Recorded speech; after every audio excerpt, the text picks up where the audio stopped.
29th of November, 1864.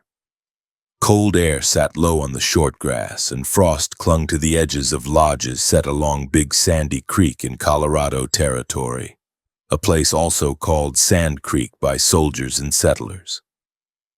The camp held Cheyenne and Arapaho families who had moved toward military authority because orders and proclamations had said the friendly people would be recognized and supplied. Chiefs were present, including Black Kettle and White Antelope, and the village was filled with women, children, and older people who had been told safety could be found near Fort Lyon. Before sunrise had fully settled into morning, mounted troops came in fast, organized for killing, with Colonel John Chivington leading elements of Colorado volunteer units that had ridden out from Fort Lyon. The first volleys tore through canvas and flesh. Musketry and rifle fire snapped from multiple directions, and artillery fire was used as men on horseback pressed directly into the cluster of lodges. In that first rush, there was no line of battle between armed groups. There was a camp of families trying to understand why soldiers were firing into them. People ran for the banks of the creek, dropping into the shallow channel and the cut slopes, clawing for any fold of earth that could block a bullet. Others tried to flee across open ground where mounted men could ride them down. When the firing grew closer, the sounds changed, with panicked screaming mixed with shouted orders and the constant mechanical rhythm of black powder weapons being reloaded and fired again. A small number of officers and men did not join the slaughter and later testified against it. Captain Silas Soule and Lieutenant Joseph Kramer, both present with troops at Fort Lyon, resisted the attack and later described what they saw, putting into writing the reality that a killing operation had been carried out against people who had been led to believe they were under protection. Their refusal did not stop the massacre, but it created a record that traveled far beyond the creek bed, a record that would later help drive federal investigations and public condemnation. The violence continued for hours, not a brief clash, but a sustained destruction of a village. When survivors tried to signal peace, they were not met with restraint. Reports and later counts differ on exact totals, but the recorded numbers converge on a catastrophe, with native deaths counted in the hundreds, and with women and children forming a major share of the dead.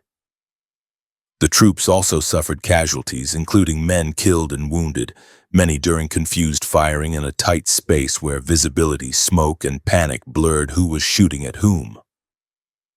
When the gunfire slowed, the killing did not end cleanly. The dead were mutilated, the camp was looted, and property was taken or destroyed. The soldiers did not leave that same day. They moved through the ruined ground, stripping the place of anything they wanted and treating bodies as trophies. By the time the column pulled away, the village had been torn into a field of scattered belongings, broken lodge poles, smeared earth, and the raw, unmistakable signs of bodies left where they fell. Survivors moved north and south in small groups, wounded people supported by relatives, children carried when they could not walk, men scanning the horizon for another mounted line coming in. News traveled by word of mouth through Cheyenne and Arapaho networks, then through Lakota and other Plains kinship ties, spreading a single core message that a promise made under a flag could be turned into mass death in one morning. For people on the plains who still believed negotiation could hold back hunger for land and revenge, Sand Creek shattered that belief in a way that could not be repaired by speeches. Chiefs who had urged accommodation saw their authority weakened. Warrior societies that argued peace had become a trap, gained credibility in the most brutal way possible. Grief became fuel. The dead were not only lost relatives, they were proof that restraint had been answered with extermination. The Colorado settlements did not immediately absorb the full moral weight of what had happened. Chivington was praised by supporters who framed the killings as a victory and treated the return of troops as proof that the Indian problem was being solved through violence. That public mood did not last unchanged. Letters and testimony began to circulate. The scale of the killing, the presence of peace flags, and the targeting of families could not be erased once officers described it plainly. The massacre became a national issue, not because the Plains were suddenly understood with empathy, but because documented facts made it harder to keep the event packaged as a conventional battle. Within weeks, a second reality arrived, one that hit frontier towns and transport lines with immediate force. Cheyenne, Arapaho, and Lakota warriors gathered in large numbers, forming a retaliation that targeted the infrastructure holding the region together. Stage stations, ranches, mail routes, and telegraph lines had become the veins of settlement, and those veins could be cut. The country between forts was exposed. Any wagon that drifted too far from a guarded route could become a killing ground. Any small detachment of soldiers posted at an isolated station could be overwhelmed if enough riders hit it at once. In early January of 1865, a concentrated war party struck near Julesburg in northeastern Colorado, a rail and stage hub tied to the Kansas Pacific Railroad's shifting railhead and to the South Platte Corridor. The attack destroyed the town and hammered the small military presence meant to protect it. The result was not simply a burned settlement. It was a warning to every outpost on the route that a safe line across the plains existed only when soldiers could cover it with men and ammunition. With Julesburg in ruins, Denver was cut off from dependable connections, and the sense of distance that already haunted the frontier became worse, because now the mail might not arrive, the telegraph might go dead, and reinforcement might be days away behind a landscape where hostile riders could vanish into the folds of the river valleys and draws. The weeks that followed brought a rolling series of attacks along the Platte routes and the stations that fed them. For settlers, the fear became routine, not a single dramatic incident. Men slept armed, sometimes with rifles propped close enough to grab while half awake. Teamsters learned to keep animals harnessed and loads balanced, because a slow start under fire could mean death. Small garrisons fired into the dark at sounds they could not identify, then counted their cartridges in the morning and tried to guess how long supplies would last if a larger attack came. Federal power responded the way it often did, by trying to impose structure through treaties while preparing for expanded military campaigning. Investigations into Sand Creek moved forward. Congressional and military inquiries produced harsh conclusions indicting Chivington's conduct and stripping away the story that the attack had been a legitimate fight against armed enemies. Territorial Governor John Evans, linked to the broader chain of decisions that helped set the massacre in motion, was permitted to resign.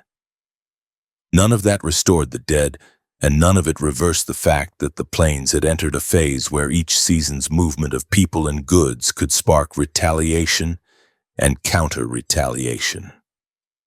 In October of 1865, United States officials drew a handful of Cheyenne and Arapaho leaders into negotiations on the Little Arkansas River in Kansas. The resulting Treaty of the Little Arkansas formally condemned and repudiated the gross and wanton outrages committed at Sand Creek, language that carried the weight of an admission that the victims had been at peace and had been induced to seek protection. The treaty also promised compensation and land grants to certain individuals and to people who had suffered loss. The paper terms described a controlled future with boundaries, annuities, and federal supervision, and it tried to pull factions back toward a framework where the government could claim it was correcting a wrong through administrative remedies.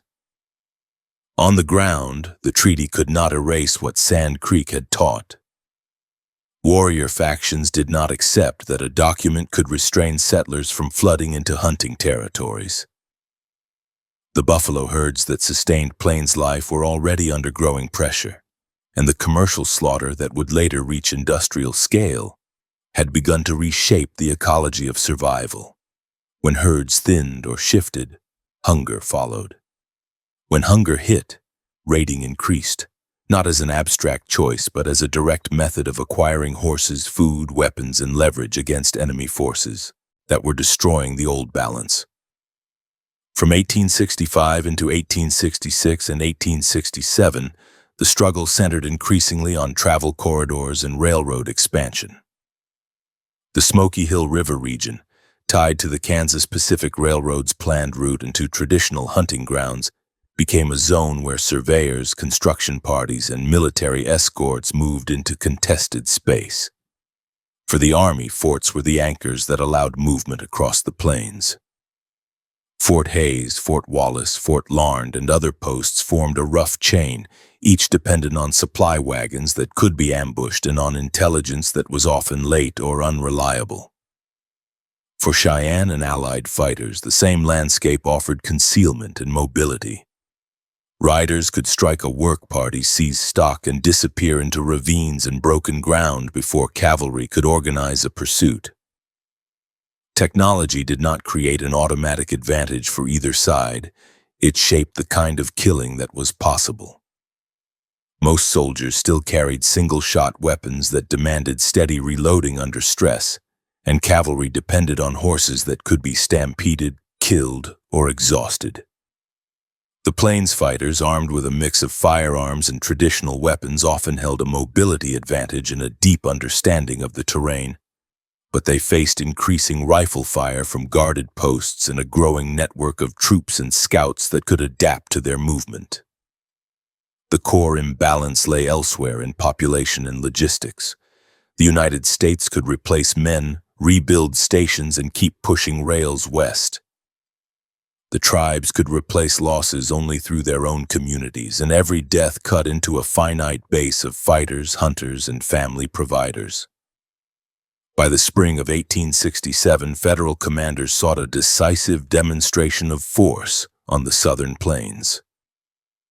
Major General Winfield Scott Hancock led an expedition into the region around Fort Larned, Kansas, aiming to impose control and to confront chiefs and bands accused of raids. On the 12th of April, Hancock met with chiefs and pressed them with warnings, insisting that war against the United States would end in defeat. The meeting did not take place in a vacuum. Memories of Sand Creek remained close, carried in bodies and in stories, shaping how any large troop movement toward a village would be interpreted. Hancock's force moved west from Fort Larned toward a combined Cheyenne and Lakota village. As troops drew within sight of the lodges, a group of Cheyenne warriors rode out to meet them, mirroring the show of military strength with their own presence on horseback. Colonel Edward Wynkoop, serving as Cheyenne and Arapaho agent, rode between the lines and urged calm. The army continued forward, coming within a short distance of the village, to soldiers who expected a submission ritual. The village looked impressive and secure. To the women and children watching a mass of troops closing in, the scene matched the pattern that had preceded slaughter at Sand Creek. On the evening of the 14th of April, the village emptied of its most vulnerable people. Women and children fled, leaving lodges and large portions of property behind. Hancock treated the flight as provocation. He demanded their return. Warriors who remained tried to comply in part, searching for the fleeing families and reporting back, but they could not or would not force frightened relatives to walk back into the sightline of soldiers. As Hancock's anger rose, the remaining warriors also withdrew, slipping away under darkness and terrain that allowed them to avoid a direct clash with Lieutenant Colonel George Armstrong Custer's 7th Cavalry. What followed was not a negotiated reset, it was punishment. Against Wynkoop's protests, Hancock ordered destruction of the abandoned village on the Pawnee Fork. Special field orders directed that the village would be entirely destroyed and that property would be inventoried and treated as captured goods. Lodges were burned, tools and equipment were taken, and the physical center of family life was turned into ash and scattered debris. A later National Park Service account records that roughly 300 lodges were burned. The effect was immediate, not merely symbolic. For the people whose shelter and food stores were destroyed, the loss meant exposure and hunger. For chiefs who had considered peace, it meant humiliation and proof that even compliance could end in punishment. Custer's cavalry pursued in the days after the village destruction, but the pursuit did not deliver the kind of set-piece victory commanders wanted. The Cheyenne used terrain and waterways to conceal movement, and the cavalry returned without the decisive strike that could have broken resistance. At Fort Hays, Custer found supplies inadequate and morale frayed. Desertion rose and discipline problems joined the tactical frustration. Hancock's broader expedition struggled with the same truth the Army kept confronting, that an enemy who chose when to appear and when to vanish could make a large column look powerful while still denying it the clean battlefield success that would justify the campaign. The burning of the Pawnee Fork village did not pacify the plains. It sharpened the conflict. Through the summer of 1867, retaliation and raids intensified. Stations along routes were struck, stock was taken, and travelers moved with sharper fear. Soldiers responded with patrols and punitive marches that often arrived too late to catch riders who had already vanished. Each raid reinforced a worldview on both sides. Settlers and military men read the violence as proof that coercion had to be stronger. Cheyenne and allied fighters read the violence as proof that treaties and councils were temporary tools used until more land could be seized. Even as those raids unfolded, the federal government built a parallel strategy, an official peace process meant to contain conflict by relocating tribes to reservations farther south. Congress created an Indian Peace Commission in the summer of 1867, aiming to negotiate with Plains tribes and end the cycle of raids and reprisals that threatened westward expansion. The commission's logic was direct. If the tribes could be moved away from the main travel corridors and railroad lines, the government could protect settlement and commerce while claiming a humanitarian purpose, through annuities and supervision.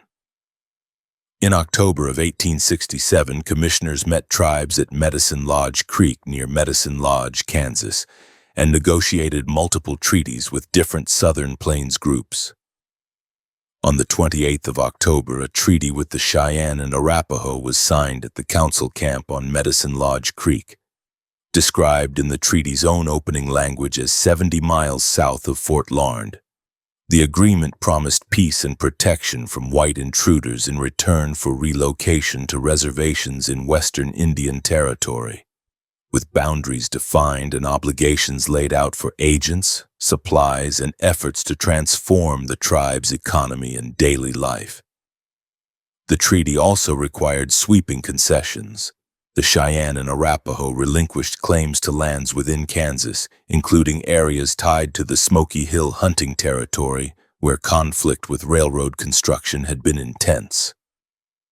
That concession mattered because it cut through the heart of where many families hunted and moved seasonally. Signing chiefs and peace factions faced the same brutal equation that had confronted them since Sand Creek. Paper might slow immediate slaughter, and it might bring some supplies, but it also meant surrendering ground and accepting confinement. Warrior factions did not accept the bargain. They did not recognize that a signature by one group could bind all bands, and they did not agree that the United States would enforce protection from settlers, because recent years had proven that troops could kill protected people and that councils could be followed by fire.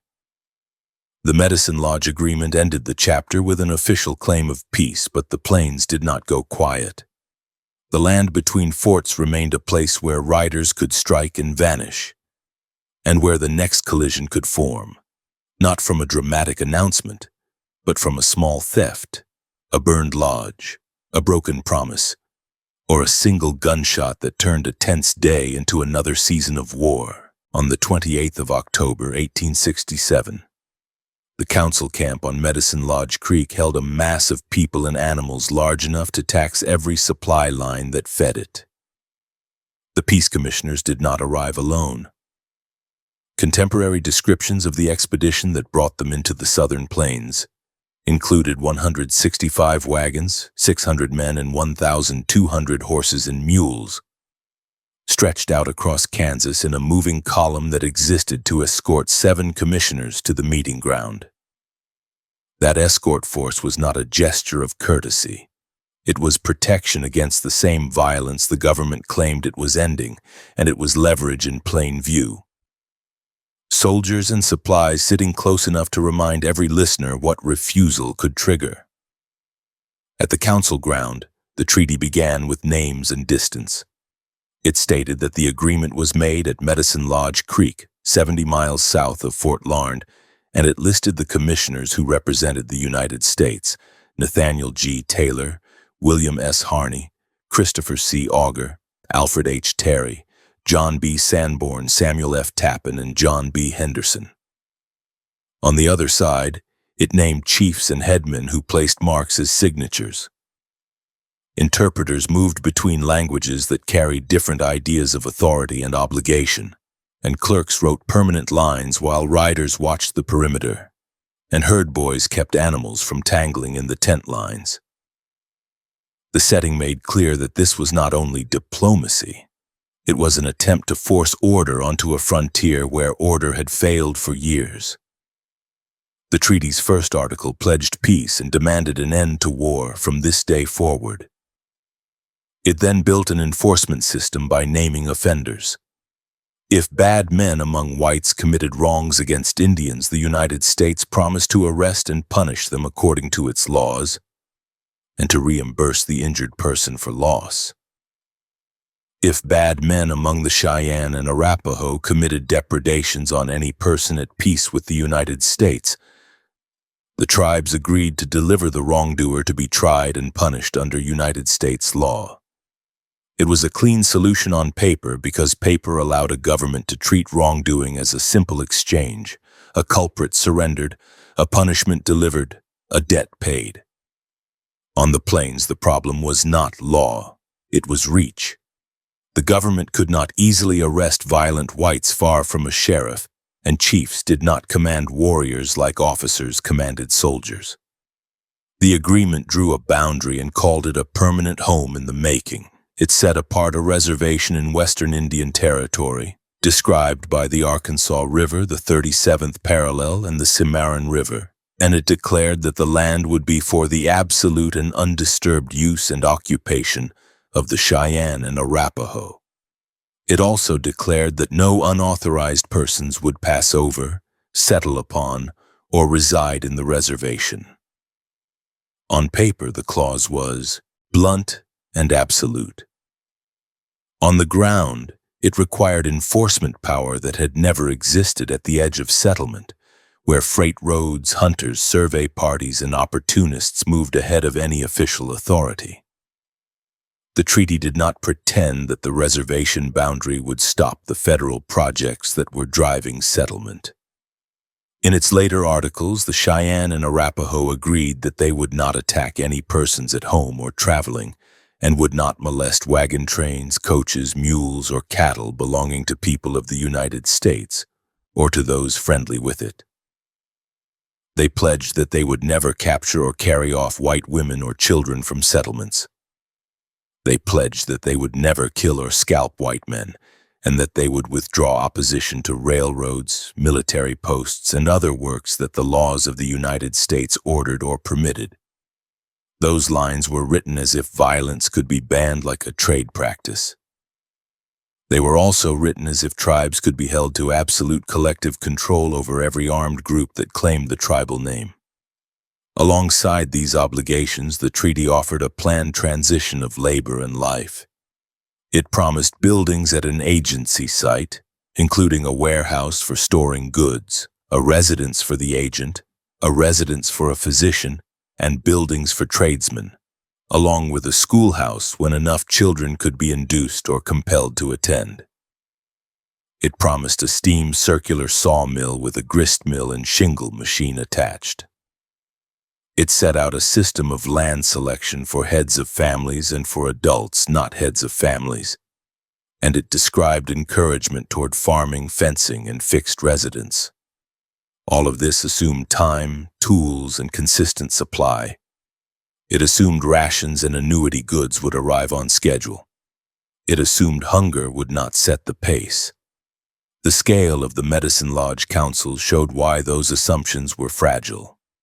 The meeting was part of a larger council where government representatives were met by more than 5,000 representatives of Kiowa, Comanche, Arapaho, and Kiowa Apache nations, and Southern Cheyenne participants joined later. A camp of that size required constant meat, water, and firewood. It also contained young men who measured dignity by independence and who watched every federal promise against what they had already lived through. When a treaty demanded that wrongdoers be surrendered, it demanded internal policing across bands that did not live under a single central rule. When a treaty demanded the end of attacks on travelers and wagons, it demanded that warriors stop a practice that had long served as both retaliation and survival in a changing world.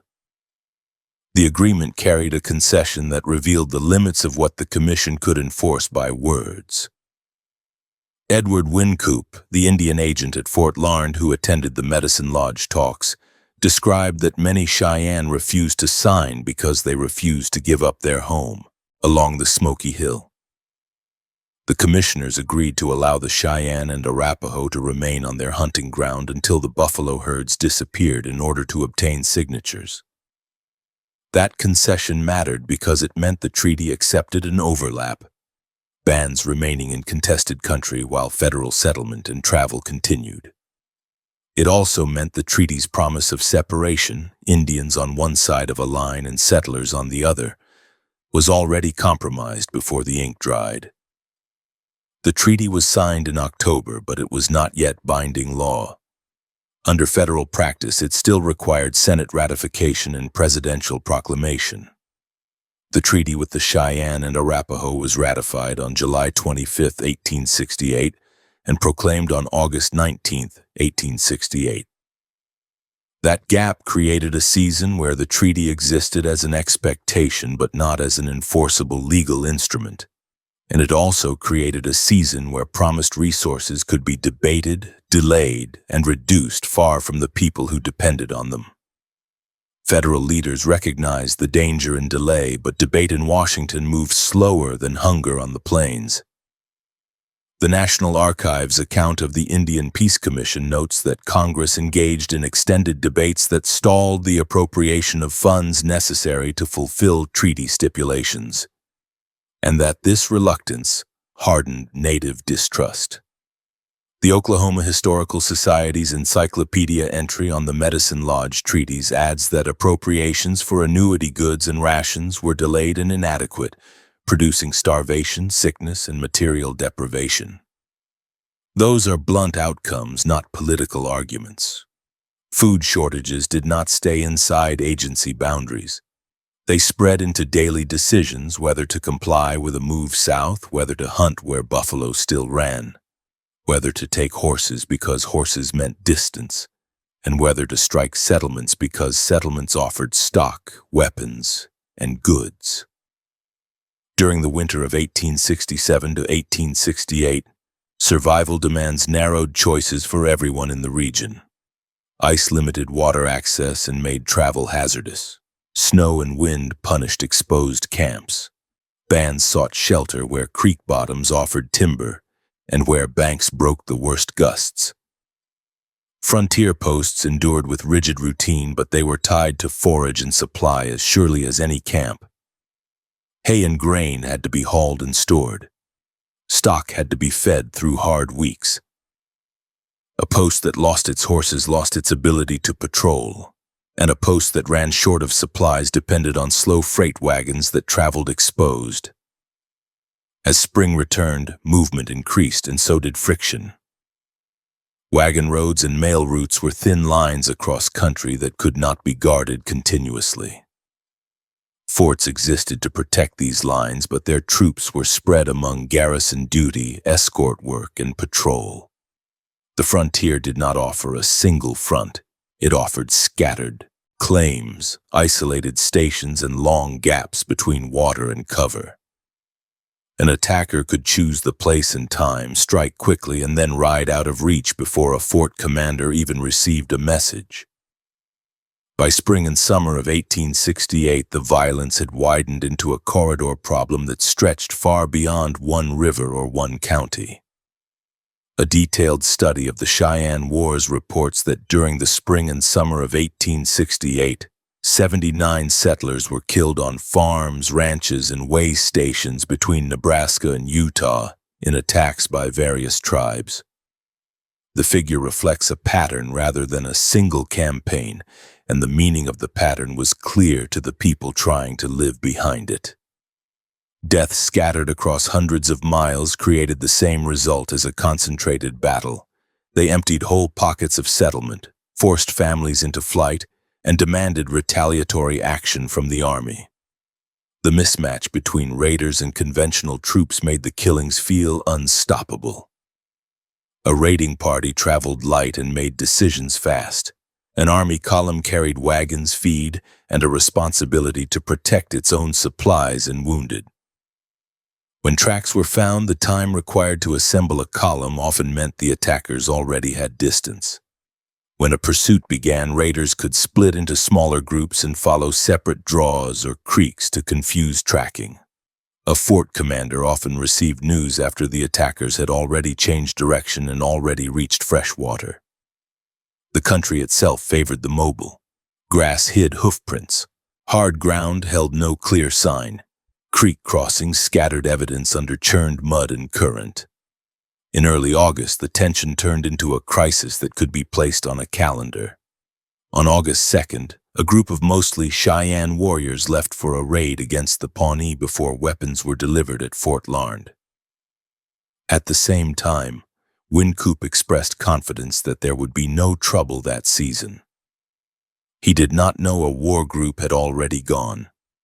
That detail mattered later because it showed the speed of decision within war groups, and it showed how quickly an agent's confidence could be made worthless by events that moved beyond his control. On August 10, 1868, the initial intention of a raiding party of 200 Cheyennes, Lakotas, and Arapahoes was to attack the Pawnee in the Platte River Valley. The National Park Service account states that events turned that intended raid into an attack on the westernmost white settlements in the Saline River area of north-central Kansas. Over 3 days, from August 10th through August 12th, 15 white settlers were killed and several women were raped. Settlers living nearby fled. The raids were not single shots exchanged at long distance. They were close violence on isolated homesteads where neighbors were too far away to help, and where warning often came only as mounted figures appeared within rifle range. The Saline River country was not built for defense. Claims were separated by distance, and a cabin was not a fort. A family's protection was whatever cover existed: a cut bank, a shallow ravine, a pile of sod, a doorway that did not stop bullets, and a single-shot rifle that held one round at a time. A raid struck with mounted men who had the advantage of speed and choice. If resistance formed at a cabin, attackers could circle out of range and wait for an opening. If a settler ran for a corral to free horses, the act of reaching the gate could be the moment of death. If a family tried to flee in a wagon, the wagon's slow pace and the animal's panic turned the flight into a chase. These were the brutal mechanics that made the treaty's promises sound distant, because the treaty talked in legal terms while the frontier operated in seconds. The killings did not end with death.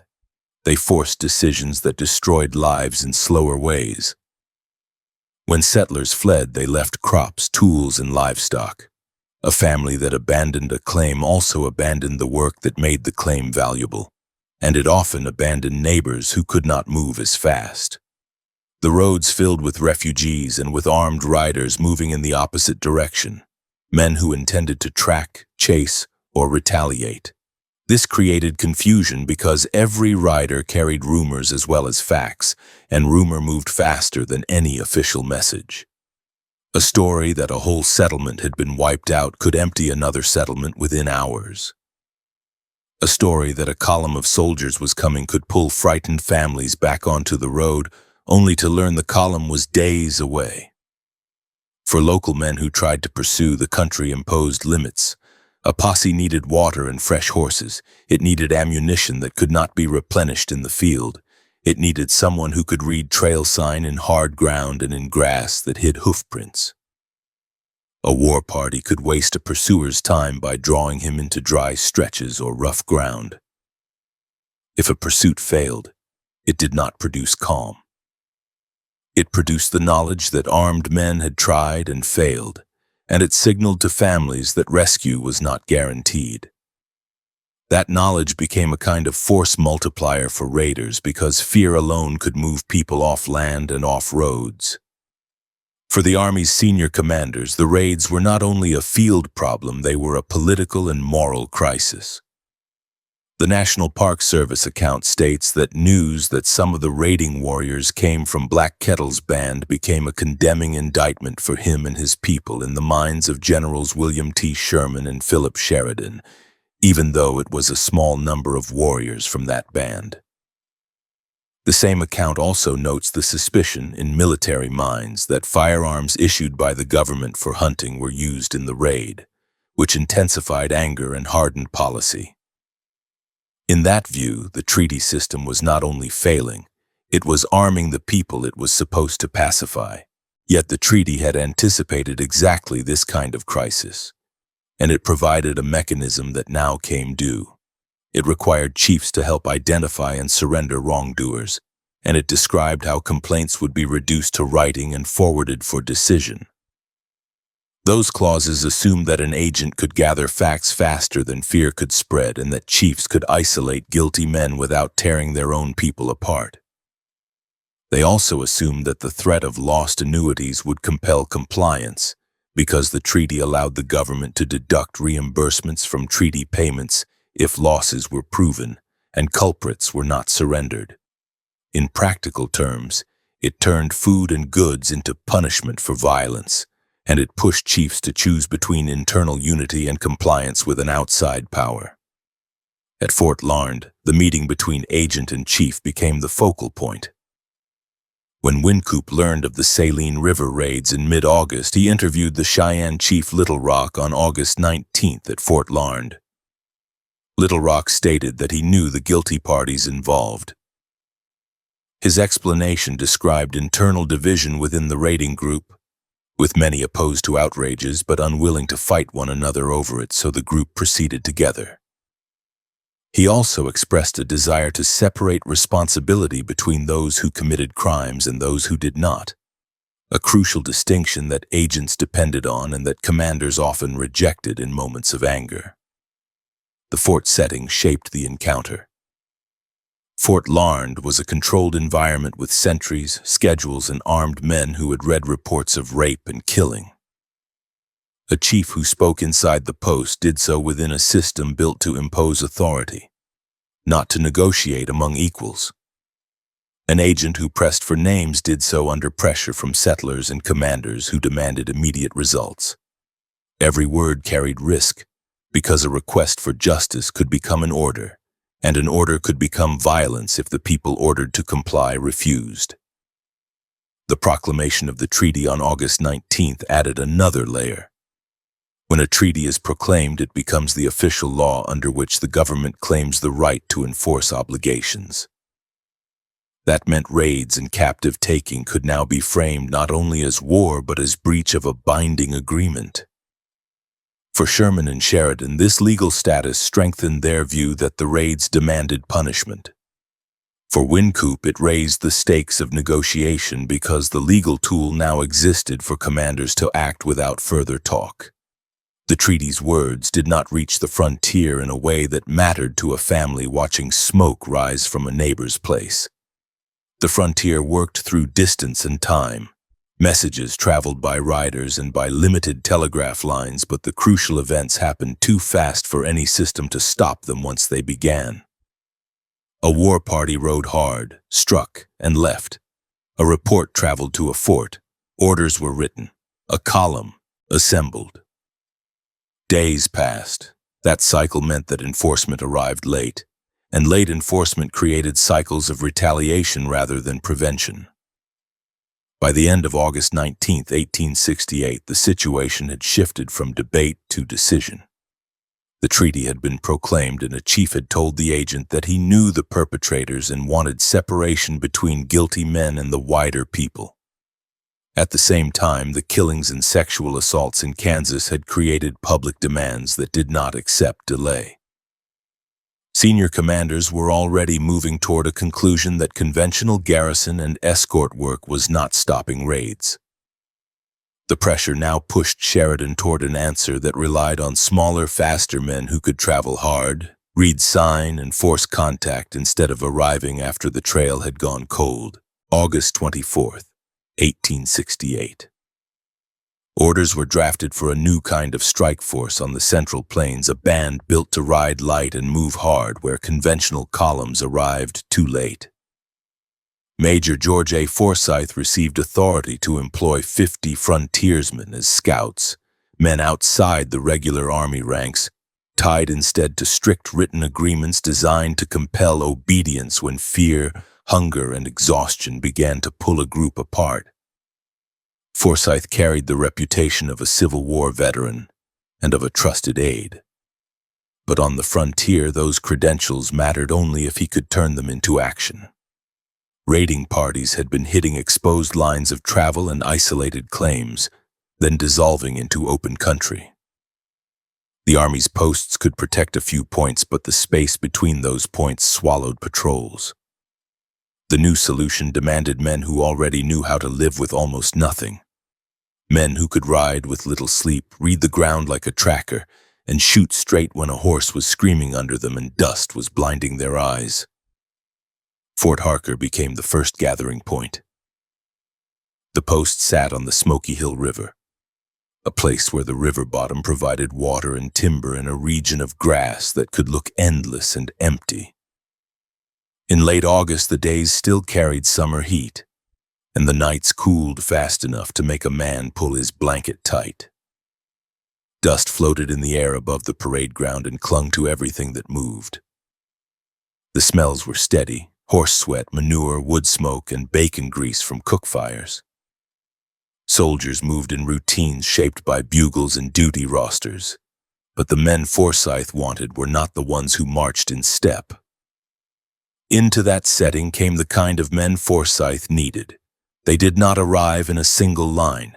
They came in clusters and alone, some from nearby settlements, others from farther posts and camps. Many had the hard look of hunters and freight hands, lean bodies built by riding and hauling, faces darkened by sun, eyes narrowed from squinting across bright ground. Their clothes were not uniform. A man might wear a battered hat with a sweat-stained band, a shirt faded by washing in creek water, and boots patched more for use than for appearance. Some carried their own weapons and looked at issued arms with suspicion until they had handled them. Others arrived hungry for any advantage the government would put in their hands. Forsyth did not sell the job as an adventure. He described it as work that could end quickly in death, with pay set for men willing to accept that risk. The scouts were not enlisted as soldiers. They were counted as employees of the quartermaster department, which put them in a strange position, subject to military control without the full structure and protections that a regular unit carried. Their base pay was $50 a month. 18 men were permitted an additional $25 a month if they furnished their own horses and equipment. That extra allowance mattered because a horse on the plains was not a luxury. It was speed, distance, and survival, and the men who could provide their own mounts could keep a unit moving when government stock was scarce or worn down. The money drew interest, but the selection was not open to every volunteer. Forsyth needed riders who could shoot, track, and keep discipline when tempers flared. A man who drank too hard, bragged too loud, or fought over small insults could destroy a command from the inside before any enemy showed itself. Forsyth and his officers watched men talk. watched how they handled weapons, and listened for the quiet reputation that carried weight in frontier places. In a garrison town, a man's past was never fully private. Someone always knew who had run freight honestly and who had stolen stock, who had held steady under fire and who had folded the moment danger arrived. The agreements Forsyth used were meant to close the gap between a civilian's independence and a soldier's obedience. The papers demanded that each scout follow orders, remain with the command, and accept punishment for disobedience. A man could sign with a firm hand or with a mark, but once he did, his freedom narrowed. That mattered because scouts were hired for their initiative, yet initiative without control became chaos when bullets started flying. Forsyth's task was to harness independence without letting it fracture into a mob. With the first recruits gathered, Forsyth also built a leadership spine that could keep the men moving as a single body. He appointed Abner T. Grover as chief of scouts. Grover was known by the nickname Sharp, a name that carried meaning in a country where accuracy and judgment were the difference between taking meat and going hungry, or between winning a fight and being swallowed by it. Grover's authority did not come from shoulder straps. It came from competence that other frontiersmen recognized immediately, the sort of competence that could settle an argument with one sentence and could spot a mistake in camp routine before that mistake got someone killed. Forsyth selected William H. McCall to serve as detachment sergeant. McCall had served in the Civil War, had commanded a regiment, and had carried high brevet rank during the war years. Those formal honors did not guarantee respect among scouts, but McCall had the kind of direct manner that could cut through a dispute before it became a brawl. He could deliver an order without pleading, and he could look a man in the eyes and make it clear that childish defiance would not be indulged. Forsyth needed that firmness because the men were chosen for courage and skill, not for willingness to submit. Forsyth's second in command was First Lieutenant Frederick H. Beecher of the 3rd United States Infantry. Beecher carried himself with the controlled confidence of a trained officer, but he was not untouched by war. He walked with a slight limp from a bullet wound taken at Gettysburg, a constant reminder that a single round could change a man's body forever. His family name was famous back east, with Henry Ward Beecher as his uncle and Harriet Beecher Stowe as his aunt. On the Kansas frontier, those connections did not buy safety. They only added a layer of expectation. Beecher had orders drafted for transfer to the Signal Corps, but he chose to finish the expedition first, which placed him directly in the path of whatever waited beyond the posts. A medical officer was also essential because the plains punished men even when no enemy was present. Dr. John H. Moores accompanied the scouts as their medical officer. Moores had served as a surgeon during the Civil War and then moved to Kansas. He was a contract surgeon hired when a regular Army surgeon was not available. That status meant he would ride with the command and live the same hard miles, then be expected to treat gunshot wounds, broken bones, infection, dehydration, and the constant injuries of riding long hours. Saddle sores, strained joints, and cuts that turned dangerous when dust and sweat worked into them. The outfitting phase turned the group into something recognizable as a fighting unit. Each scout was equipped with a Spencer repeating carbine and a Colt's Army revolver. The Spencer was the heart of the plan. It carried multiple rounds ready for rapid firing, a lever-action repeater that allowed a man to send shots in quick succession without the long pause of loading a single cartridge after each discharge. On a plains battlefield where riders could rush at speed, that difference in tempo mattered more than elegance. A man with a single-shot weapon could be overwhelmed during his reload. A man with a repeater could answer a charge with sustained fire that punished anyone closing the distance. Forsyth's men were issued 140 rounds of carbine ammunition and 30 rounds for the revolver, a load heavy enough to pull on a saddle and to chafe a man's body during long hours in the seat. Ammunition was life. A scout who ran dry became a man with a club and a knife against mounted attackers. The command also carried a reserve. 4 pack mules hauled camp kettles, medical supplies, picks and shovels used to dig when surface water failed, extra salt and coffee to keep the men moving, and 4,000 extra rounds of ammunition. Those mules mattered as much as rifles. Without reserve ammunition and tools, a fight could become a short, doomed burst of bravery followed by silence. The personal equipment carried by each man was selected for movement. A blanket went behind the saddle or rolled tight to keep off cold night air. A saddle and bridle, a lariat and picket pin, and a canteen and haversack were essentials for a rider living away from posts. 7 days of cooked rations were issued, food that could be eaten without building a full camp kitchen. A butcher knife, a tin plate, and a cup allowed a man to cut meat, drink coffee, and keep moving. Nothing in that load was ornament. Every item had to justify its weight. Once the command was assembled enough to travel, Forsyth led the scouts out of Fort Harker on August 26th. The departure did not look like a ceremonial march. It was a working movement. Men mounted and in loose order, pack mules managed carefully, and the constant awareness that open country offered no cover if an enemy chose to appear. The first miles carried the sights and sounds of the post fading behind them. Then the country widened into grass, shallow draws, and the sharp horizon that made distance feel like a physical force. The scouts rode through conditions that exposed weak horses quickly.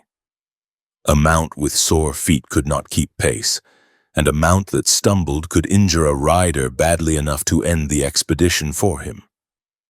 The plains were littered with holes dug by small animals, and a single misstep at speed could snap a leg or throw a man into the ground hard enough to break ribs. Forsyth's leadership treated these risks as seriously as a hostile ambush. Pace was managed, water points were chosen with care, and men were reminded that carelessness could cripple the command before it met a single warrior. 2 days later, on August 28th, the scouts reached Fort Hays. The post was a major supply depot, and its yards held the evidence of that role: stacked stores, wagons, forage, and a constant movement of men tasked with feeding other forts farther west. Near the post, Hays City carried the noise of a frontier settlement tied to the railroad's reach. Freight wagons came and went. Horses were traded, and news traveled fast through saloons, stores, and the places where men gathered to talk in low voices. At Fort Hays, the roster was tightened and the command reshaped into a fighting group ready to move beyond the last heavy supply base. Some men who had been gathered at Fort Harker were joined by additional recruits, and the problem of horses became immediate. A man without a mount could not ride, and the extra pay offered for furnishing one created the same temptation it always did, to claim more than a man truly possessed. The arrangement with the post scout C.W. Parr solved some of that. Parr loaned horses to several of the scouts who needed them, and those men agreed to pay Parr by turning over the extra government allowance. It was an arrangement born from necessity, a private solution that turned bureaucracy into saddle leather and hoofbeats. The days at Fort Hays also showed Forsyth what kind of discipline he could expect. Scouts were accustomed to choosing their own path, their own pace, and their own risk. Now they were being asked to accept a commander's plan. McCall enforced basic order without turning the camp into a prison. Grover moved among the men and addressed problems with the blunt authority of experience, cutting off careless talk and insisting on quiet when needed. Beecher, as an officer, focused on the practical side: weapons checks, horse management, and the placement of riders on the move, shaping the unit into something that could respond quickly instead of arguing itself into paralysis. The outfitting at Fort Hays was not only equipment, it was building habits. The Spencer carbines had to be kept clean enough to function after hours of dust and sweat. Men learned how quickly fine grit could work into mechanisms. Revolvers had to be protected from dirt that could bind cylinders. Saddles and bridles had to be checked daily because a broken strap could spill a man at a critical moment. Even the pack mules had to be watched. A mule that panicked could bolt, scatter supplies, and turn reserve ammunition into a trail of lost weight across the grass. On August 30th, Forsyth led the command out of Fort Hays toward Fort Wallace. The orders required them to scout the headwaters of the Solomon River while en route. The Solomon's upper reaches lay in rolling country where streams could shrink to muddy pockets and where timber was sparse. The scouts traveled through open ground broken by shallow valleys, the grass waving in wind that carried heat in the day and coolness at dusk. Water dictated movement. The command filled canteens whenever a reliable source was found, because a dry stretch could turn a disciplined unit into a desperate group of men willing to split apart in search of a drink. The line of march was kept flexible. Scouts did not ride in parade formation. They moved spread out enough to watch the horizon, with riders placed to the front and flanks to catch sudden sign or movement. The pack mules stayed central and protected. Men rotated positions because the work of watching ahead and watching the sides exhausted the eyes and mind. A scout who stared too long into shimmering distance could start seeing what he feared, and a false alarm could waste the energy the unit needed to survive the next hard day. Night camps were chosen for grass and water first, and for concealment whenever possible. Fires were kept small, not because a fire guaranteed attack, but because a fire was a signal that could be read for miles by anyone watching. Rations were eaten without ceremony, the kind of quick, practical meals men took before rolling in a blanket. Weapons were checked in dim light, ammunition pouches were adjusted, and horses were picketed with lariats and pins so they could graze without drifting off. The scouts watched for signs of life in a landscape that could feel dead until it suddenly was not. Fresh tracks crossing hard ground could appear as faint disturbances that only trained eyes would notice. A line of broken grass might reveal where a group had ridden through at speed. Distant smoke could mean a camp, a burned station, or a natural fire, and deciding which it was could determine whether the command pushed forward or detoured for caution.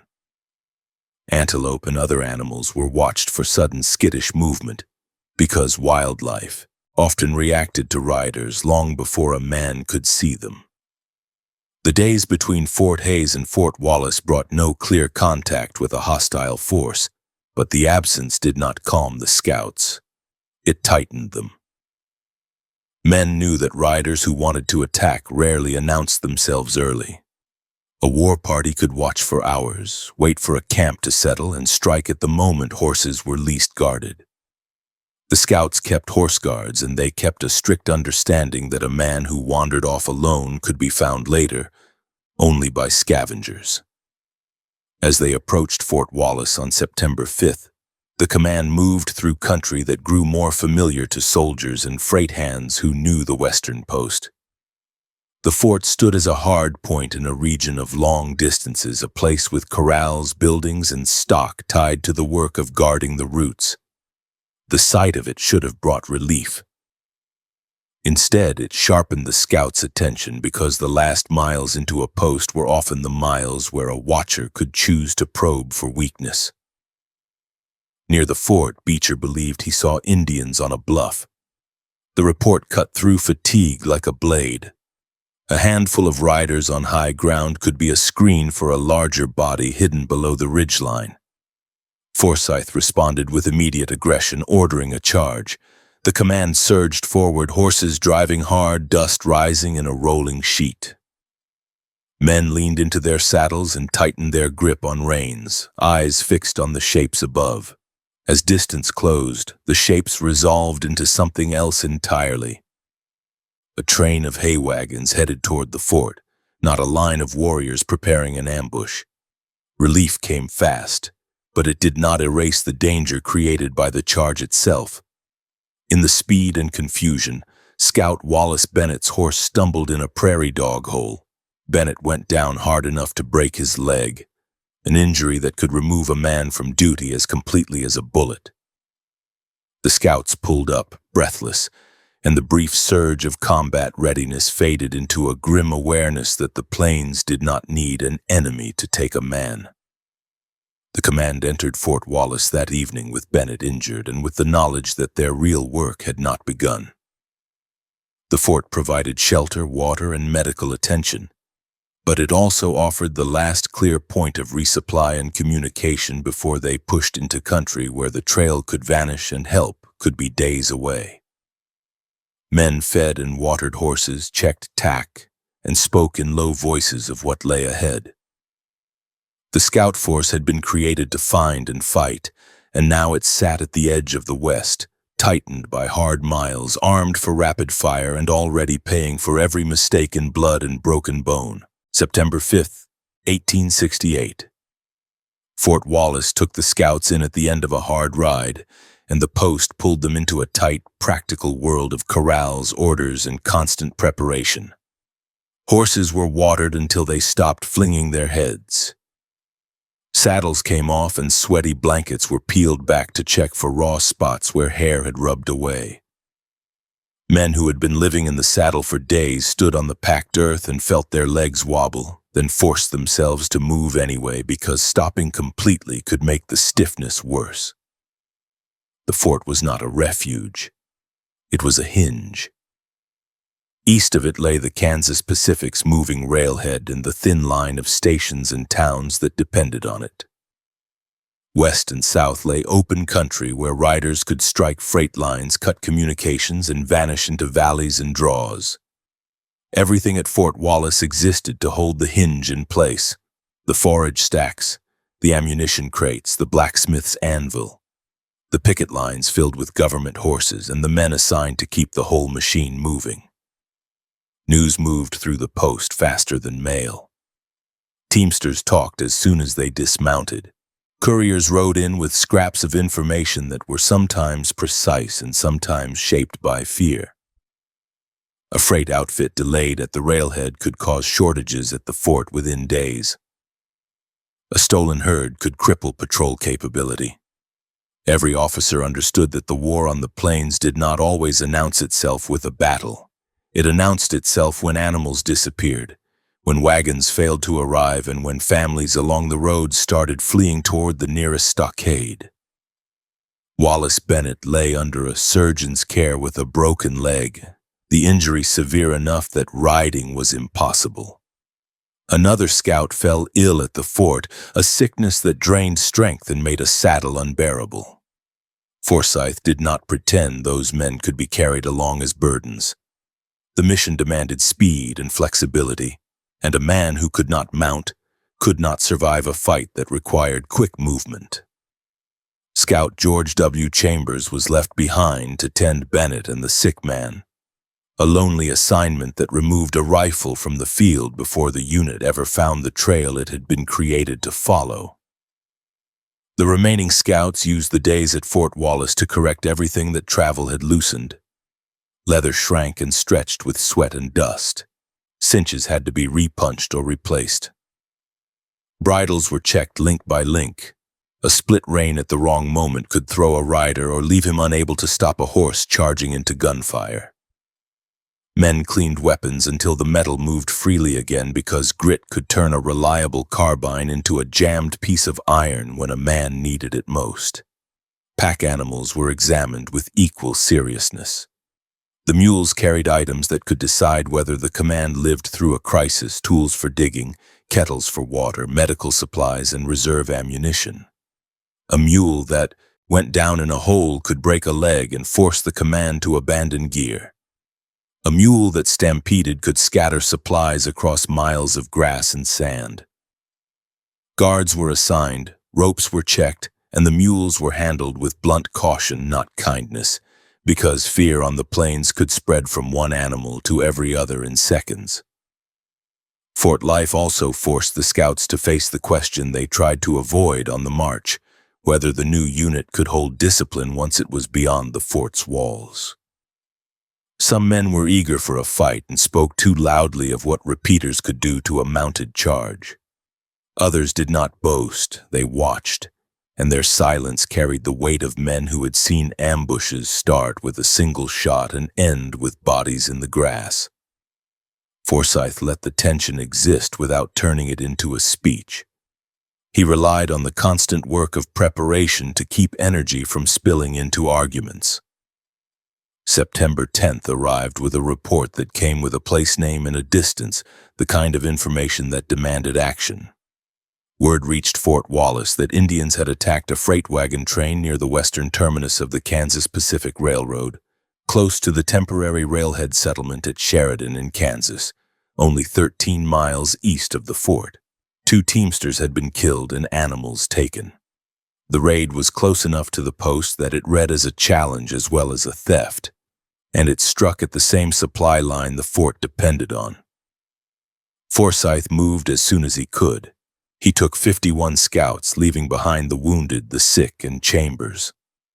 The column rode out with no ceremony, just the sound of hooves and creaking leather, and the sense that the first decisive trail of the expedition had finally appeared. The ground east of Fort Wallace rolled gently with shallow cuts where water sometimes ran and then vanished, leaving only dry channels. The scouts rode with eyes wide and heads turning because the same raiders who had struck the freight train could be watching from any rise. Near Sheridan, the landscape shifted into the clutter of a railhead economy. It was not a settled city with stable streets and established buildings. It was a place defined by movement, stacks of ties and rails, freight wagons coming and going, and men who lived by the speed of construction and supply.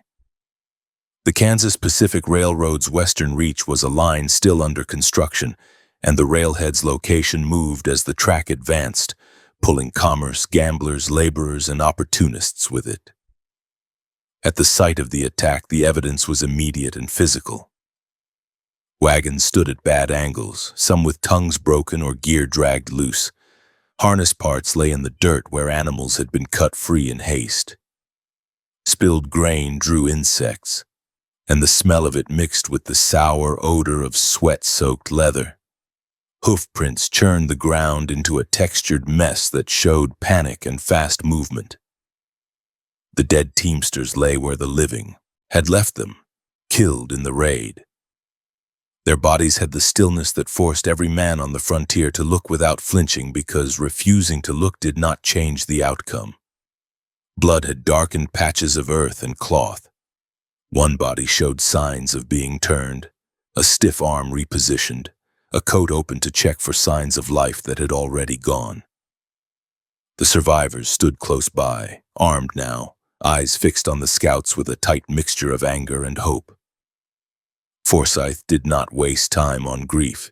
He took statements and demanded clarity, direction of escape, number of attackers seen, whether any distinctive marks stood out, whether the raiders fired guns or used arrows, whether they pushed animals hard or moved slow.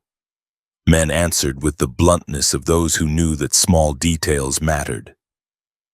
A shouted war cry, a color of paint, a way of riding, all of it could help distinguish a small raiding band from a screen sent out by a larger village.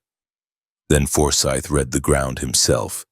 He walked away from the wagons to the edges of the churned area where sign became readable. He looked for the approach, the angle that kept riders below the skyline. He checked the spread of prints to see how the party fanned out during the strike. He examined where animals were driven off and how quickly the raiders regrouped, because that regrouping often showed whether the group had a plan or was simply reacting. The trail leaving the attack site was clear enough to follow at first. The raiders had taken animals, and stolen stock left its own marks, drag lines where hooves slipped, sudden clusters where a frightened animal balked and had to be forced forward. The scouts mounted and took the line westward, moving away from the railhead noise and into country where every mile increased the distance from quick help. From September 11th onward, the pursuit became work measured in small signs. The scouts did not gallop blindly. They alternated pace, pushing when the trail was clear, slowing when the ground hardened. Point riders searched for the next undeniable mark. A scuffed patch of dirt, a snapped stem, a line of disturbed grass that angled the right way. Flankers rode wider arcs, watching for parallel trails that could indicate the raiders had split or had sent a screen to watch the pursuers. As the days passed, the trail did not thin. It widened. Hoof prints overlapped in layers that suggested more riders than a small raiding party. In some places, the line looked like the path of a group riding in a loose mass, several abreast, breaking the grass in a wide swath. That kind of sign carried a message even before a man spoke it, that the scouts were moving toward a larger body of people, and that any fight would not be a brief exchange of fire followed by escape. Forsyth watched the men and watched the horses. The horses showed strain first. Flanks tightened with effort. Ribs became more visible under sweat dried to salt. Ears pinned back when the pace pushed too hard. The scouts adjusted without debate, because an exhausted horse could not carry a man out of trouble. When a mount faltered, riders redistributed loads. When the heat of the day peaked, they sought water points even if it cost time, because a pursuit without water was a pursuit that ended in collapse. The land offered few comforts. Open grass stretched to distant horizons broken by shallow draws and occasional patches of scrub. Dust rose under the column and hung in the air, coating tongues and teeth. Wind cut across the ridges and pulled moisture from skin. At night, the temperature fell enough that men pulled blankets tight and woke stiff, then forced themselves to rise again before the sun climbed high. Camps were built with speed and caution. Fires were small and controlled. Coffee was made because it kept men moving, not because it tasted good. Horses were picketed carefully and guards were posted with strict instructions, because a night stampede could remove every chance of survival. Sentries listened for the soft sound of hooves in grass, for the unnatural quiet that can spread when unseen riders are close.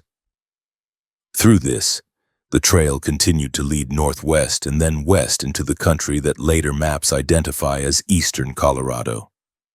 The scouts crossed stretches where water was scarce, where a creek bed held only damp sand and a few muddy pools. Men drank anyway. Canteens were filled whenever possible. They learned to measure water by mouthfeel and by the weight of the canteen on the saddle. The pursuit also created its own danger because the raiders could choose to turn and fight, and they could choose where that fight began. The scouts watched ridgelines for silhouettes and watched creek bottoms for sudden movement. They looked for fresh smoke and listened for distant shots that could signal a separate raid in progress. Nothing presented itself in a clear form, which was its own warning because an enemy who does not show himself may be waiting to show himself at the worst possible moment. By September 15th, the distance from Fort Wallace had grown into a reality that could not be ignored. Even if the scouts turned back at once, they would be riding for days on tired animals with limited supplies. Continuing forward carried the risk of meeting overwhelming numbers. Forsyth weighed those outcomes and kept the column moving because the purpose of the unit was to maintain contact, and contact was what conventional troops had been failing to achieve. September 16th brought the trail into a broad, sandy channel reported at the time as the dry fork of the Republican River, also described in some reports as Delaware Creek. The name fit what the scouts saw. Much of the river had dwindled away in the late season, leaving only a narrow stream flowing through the middle of a wide bed. The channel's sand gave clear hoofprints, and the surrounding bluffs offered both observation and danger. As dusk approached, Forsyth studied the valley floor and the feed available for exhausted horses. The river split around a low sandbar island only a foot above the water. The channels on either side were each 15 feet wide and only 5 inches deep. Sage grass grew at the head of the island. A single cottonwood stood at the foot, rising 20 feet above the sand.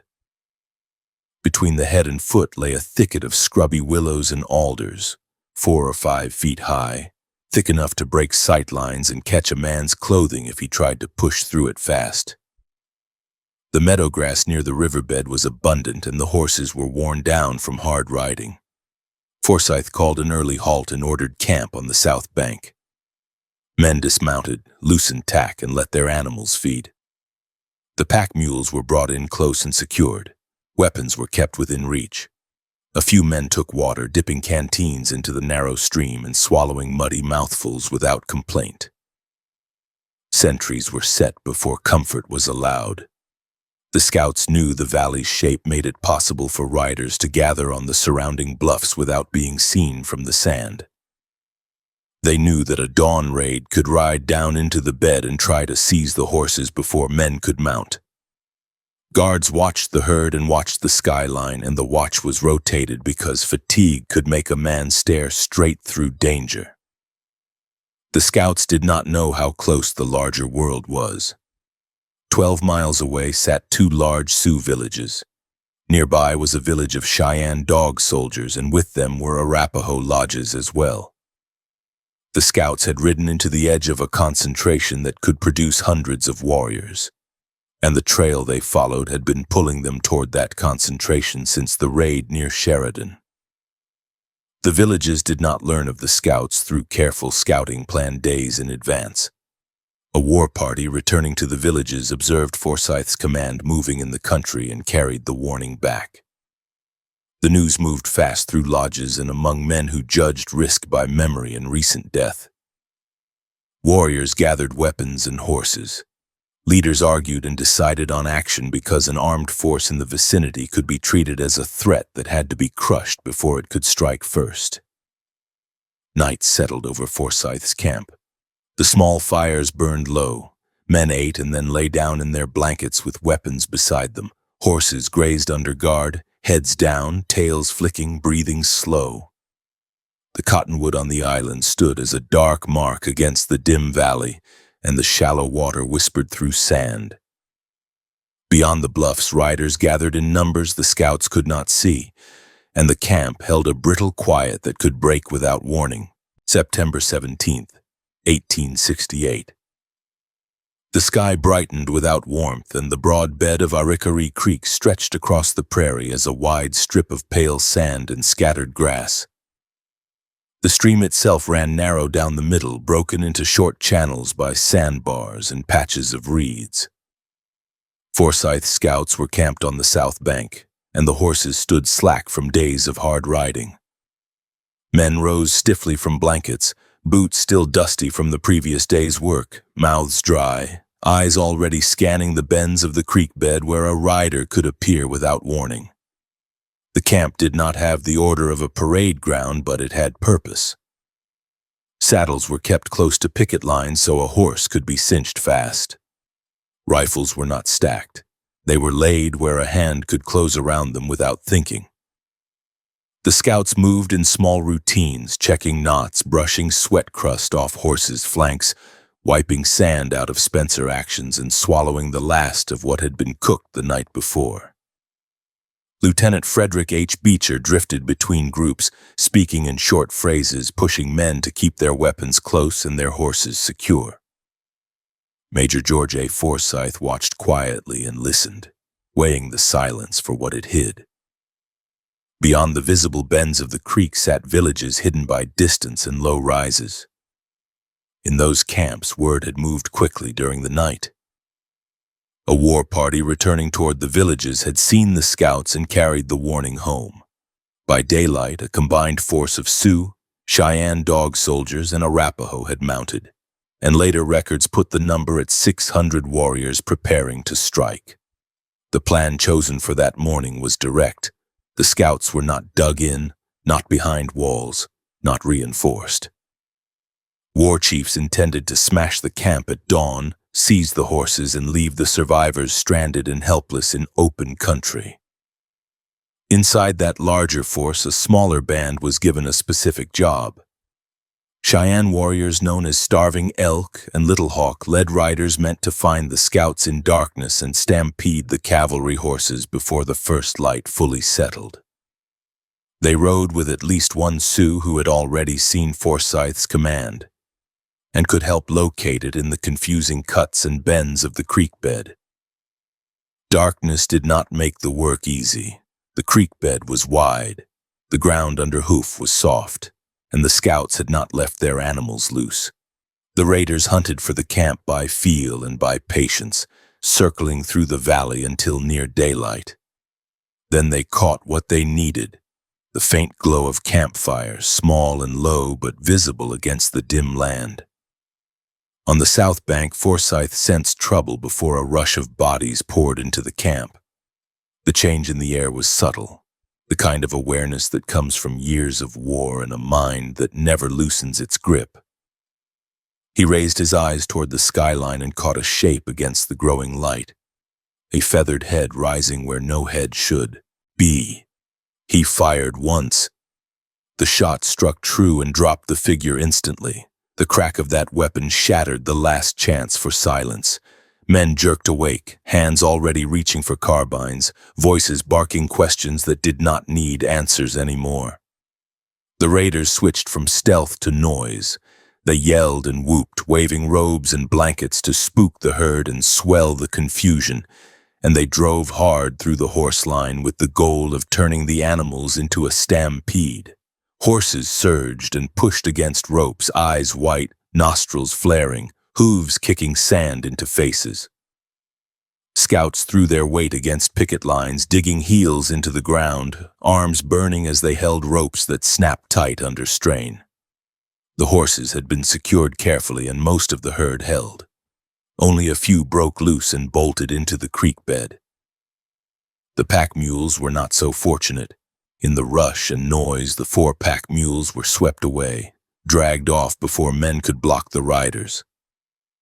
Those animals carried the gear that mattered in a siege, ammunition stores, tools for digging, supplies meant to keep men alive after the first burst of shooting. Losing them did not end the fight, but it stripped away options before the main body had even arrived. The larger force was already in motion. Dawn found mounted warriors poised above the creek bed, and once the camp erupted into gunfire and shouting, the main body rushed down. The war chiefs had planned a coordinated strike to overrun a camp of 50 scouts, but the early action pulled men forward before every leader could shape the timing. The line of riders broke into waves coming fast across the open ground, voices rising into war cries that carried down into the creek bed. The scouts were outnumbered, and the camp, with its blankets and saddles and picket ropes, was not a place that could be defended against a surround. Forsyth issued orders without ceremony. Horses were to be saddled, weapons brought up, and men moved immediately. He did not waste time trying to run out of the valley because he saw the truth of it. No escape route was open. Riders were already pressing in from positions that would make or break a running execution. There was only one place that offered a chance to slow the attackers, a sandbar in the middle of the creek where water and open approaches would force any rush to come under direct fire. Forsyth pointed men toward it and drove them there with his voice, cutting through the panic, forcing a single purpose onto 50 men who could have scattered and died separately. Men shoved saddles onto horses with hands that shook from adrenaline. Cinches were pulled tight in frantic jerks. Bridles were forced over tossing heads. Some scouts mounted and kicked their horses forward. Others ran on foot, carbines clutched across chests, leading horses by the reins because there was no time to mount cleanly. Bullets began snapping into sand around their feet, throwing up sharp puffs that stung faces and eyes. The creek channels that split around the sandbar were shallow, each stream only 15 feet across and only 5 inches deep, but crossing them under fire still felt slow. Boots sank into wet sand, then tore free. Water splashed up to knees. Horses stumbled in the soft bottom and fought their footing as men hauled on reins and shouted through the noise. Lieutenant Beecher reached the sandbar early and began forcing order into chaos. The sandbar was barely higher than the water, with brush scattered along its length and a cottonwood standing near one end. That brush was concealment more than protection, but it mattered because it broke a man's outline and gave him something to crouch behind while he aimed. Beecher placed men facing outward, building a ring rather than a line because the attackers could strike from both sides. Scouts dropped to their knees, then to their bellies, setting rifles on sand and brush, muzzles already tracking movement in every direction. The Spencer repeaters came into the battle immediately, and their effect was harsh. Each man carried a 7-shot repeater and had 140 cartridges for it, plus a Colt Army revolver with 30 rounds. The Spencer could be fired quickly enough to punish any rider who tried to close the distance in a single rush. Warriors who expected to face one shot and then a pause met a stream of fire instead. The first mounted parties dashed up to the Sandbar several times in the early morning, trying to break through before the ring settled. Each time the repeaters cut into the rush, and the riders peeled away fast because remaining in the open meant more hits. The attackers changed tactics quickly. Instead of spending men in repeated headlong charges, they spread around the creek bed and pressed the island from both sides. Rifle fire came from the banks and from low rises in the grass. Warriors moved along the edges of the channels, seeking angles that would put bullets into the defenders' backs or flanks. The scouts kept shifting their aim, turning bodies and rifles as needed, making sure the ring did not thin at any point where a rush could break through. The battle became a constant rotation of attention. A man firing toward the north bank, then snapping his rifle south as another movement appeared in the corner of his vision. Cover on the Sandbar was almost non-existent. A willow branch could not stop a bullet. A man lying flat still risked being hit by a round that skipped off sand or tore through brush. Forsyth ordered fortification while the fight was still fresh. The scouts began killing their horses to build breastworks, not because they wanted to, but because a living horse was a larger target than a crouched man, and a dead horse could stop bullets better than any shrub. Shots rang out from within the ring as men shot their own animals where they stood. The horses collapsed into the sand, legs folding, bodies shuddering in brief spasms before going still. Scouts grabbed tails and manes and dragged the dead weight into a line, stacking bodies where the pressure was worst, forming a low, uneven wall of hide and bone. With tools largely gone with the pack mules, digging became raw work. Men scraped at sand with butcher knives, with tin plates, with canteen edges, with bare hands. They dug pits behind the growing line of carcasses, carving out depressions that could hide a torso. Fingernails split, fingers bled. Sand ground into wounds. The pits mattered anyway. Even a small drop in the sand lip could keep a bullet from finding a face. Men settled into those holes and fired over the edge, then dropped down again to work levers and reload by feel. The warriors tried to solve the repeaters by using the grass itself. Later in the day, they began crawling through the vegetation along the banks, shooting through the grass to mask their positions. Several scouts were killed or wounded by snipers hidden that way. A bullet would arrive without warning, the sound coming a fraction after the impact because the shooter was close and low. Scouts answered by watching for unnatural movement, a sway that did not match the wind, a flash of metal, a puff of smoke, then sending quick fire into the patch until it went still. Not every scout stayed on the Sandbar. A risky position opened on the riverbank opposite the island, a hole that 3 scouts used to create crossfire into attackers who thought the bank would protect them. From that hole, they could shoot warriors moving in the grass and riders trying to circle. The position was dangerous because it could be isolated, but it also killed men who would have pressed closer to the Sandbar's sides. The battle became intersecting lanes of fire across shallow water and open sand, with the island ring and the bank hole feeding each other targets. Early in the fight, that bank position produced deadly results. A Cheyenne known as White Weasel Bear was shot by one of the scouts firing from the tall grass. When White Weasel Bear did not return, his nephew, White Thunder, came searching for him and was shot dead as well. Those deaths did not come in a glorious rush. They came from exposure, from the simple act of stepping into view for a moment in a place where repeaters watched every movement. While many warriors pressed the island from the first light onward, the famous Cheyenne war leader known to Americans as Roman Nose held back at first. He was a dog soldier and had a reputation for boldness and for surviving battles that had killed other men. That morning he hesitated for reasons tied to belief rather than terrain. Accounts described his conviction that he had weakened his protective power because he had eaten with a metal fork not long before the fight. In that belief, metal could draw metal, and bullets would find him because he had broken a rule that mattered to him. The pressure of the fight dragged every leader into decision.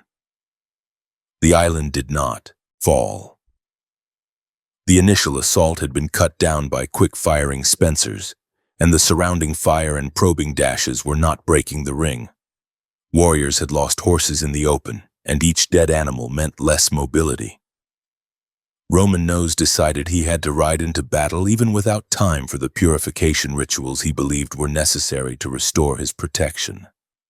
He mounted and led many riders toward the enemy, bringing a larger charge down into the open toward the west end of the Sandbar. The scouts saw the line forming and waited until the riders committed. When the ring opened fire, the sound was rapid and relentless, levers snapping, chambers feeding, shells dropping into sand. A bullet fired by one of the scouts hidden in the tall grass along the riverbank struck Roman Nose near the west end of the Sandbar. He jumped back into the grass, and other warriors rushed to retrieve him and drag him away from the killing ground. He was not left behind. He was carried out mortally wounded, and later estimates placed his death at 10 o'clock that night. For the scouts, the fall of a famous enemy did not change the immediate work. Their own casualties were climbing. Beecher continued moving along the line, directing fire and shifting men where pressure grew.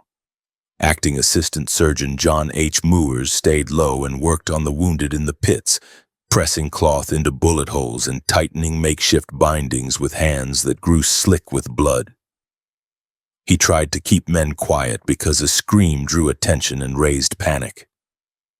Every time he crawled forward to reach a wounded man, bullets snapped through brush overhead. Heat built in the creek bed as the sun climbed. Light bounced off pale sand into eyes and made distance hard to judge. Smoke from black powder hung low when the wind died, biting throats and making every breath taste burned. Carcasses in the breastwork began to swell and stiffen. Flies arrived in thick layers and clung to blood and to the wet edges of wounds. Men slapped at them without thinking, then returned to firing because any lapse could be fatal. Thirst became a constant threat. Water was present only a few feet away, but drinking required exposing a head and shoulders. Men waited for brief lulls, then crawled to the edge, dipped canteens fast, and swallowed gritty, warm water without pausing. The warriors continued pressing from multiple angles. Some fired from distance with rifles, choosing targets and trying to pick men out of the pits. Others crept along the banks and used grass as a screen. Others mounted for short dashes, trying to close the distance, fire, then peel away before the repeaters could focus. The Spencer gave the scouts a rate of fire advantage, but it also demanded discipline. A man who fired wildly would empty his magazine and then be caught reloading with a charge already moving.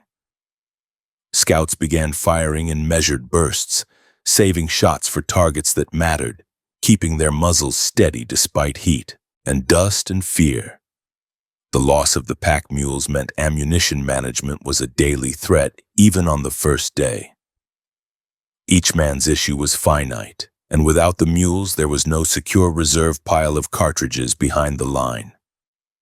Scouts talked in low voices between volleys, passing single handfuls of rounds where needed, keeping revolver ammunition separate, and making sure the repeaters did not run dry on the wrong side of the ring.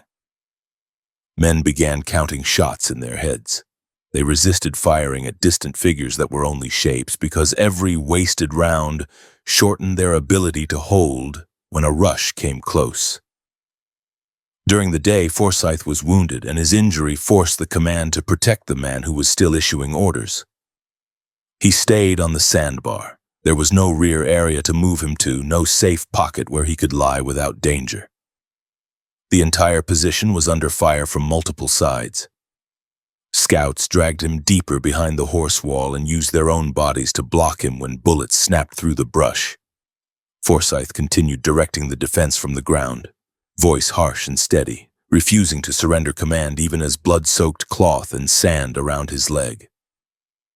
As afternoon leaned toward evening, the defense settled into a grim structure.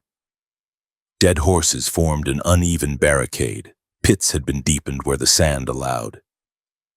The ring had become a set of positions with understood arcs, each man knowing which stretch of creek bed was his responsibility. The attackers had learned that direct mounted charges were costly, so the pressure shifted more heavily to sniping and to creeping approaches through grass.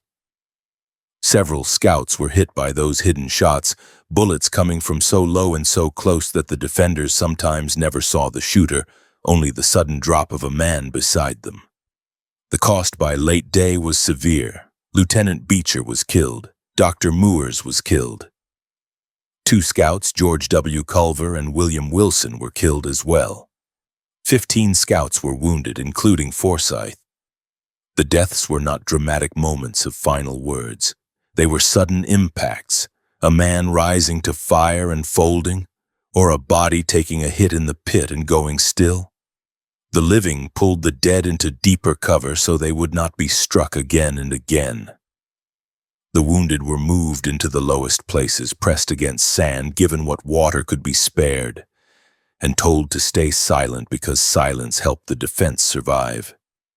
As daylight began to fade, the rhythm of the battle changed. There were fewer mounted rushes and more distant shots. Warriors stayed farther back, expecting darkness to provide cover for a closer approach. On the sandbar, the scouts lowered their profiles even more. They could not light a fire without turning the position into a target. They could not move far without being seen. They could not bury the dead. The creek bed held carcasses and bodies where they fell, and the smell thickened as the air cooled and moved across the blood-soaked sand. Night settled over the Arikaree, and with it came a thin relief from heat and a new danger from unseen movement. Voices carried across the creek bed in short calls.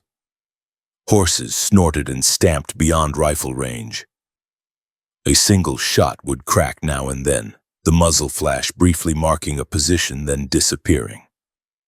The scouts answered only when they had a clear point because firing blindly would waste ammunition and reveal pits and angles.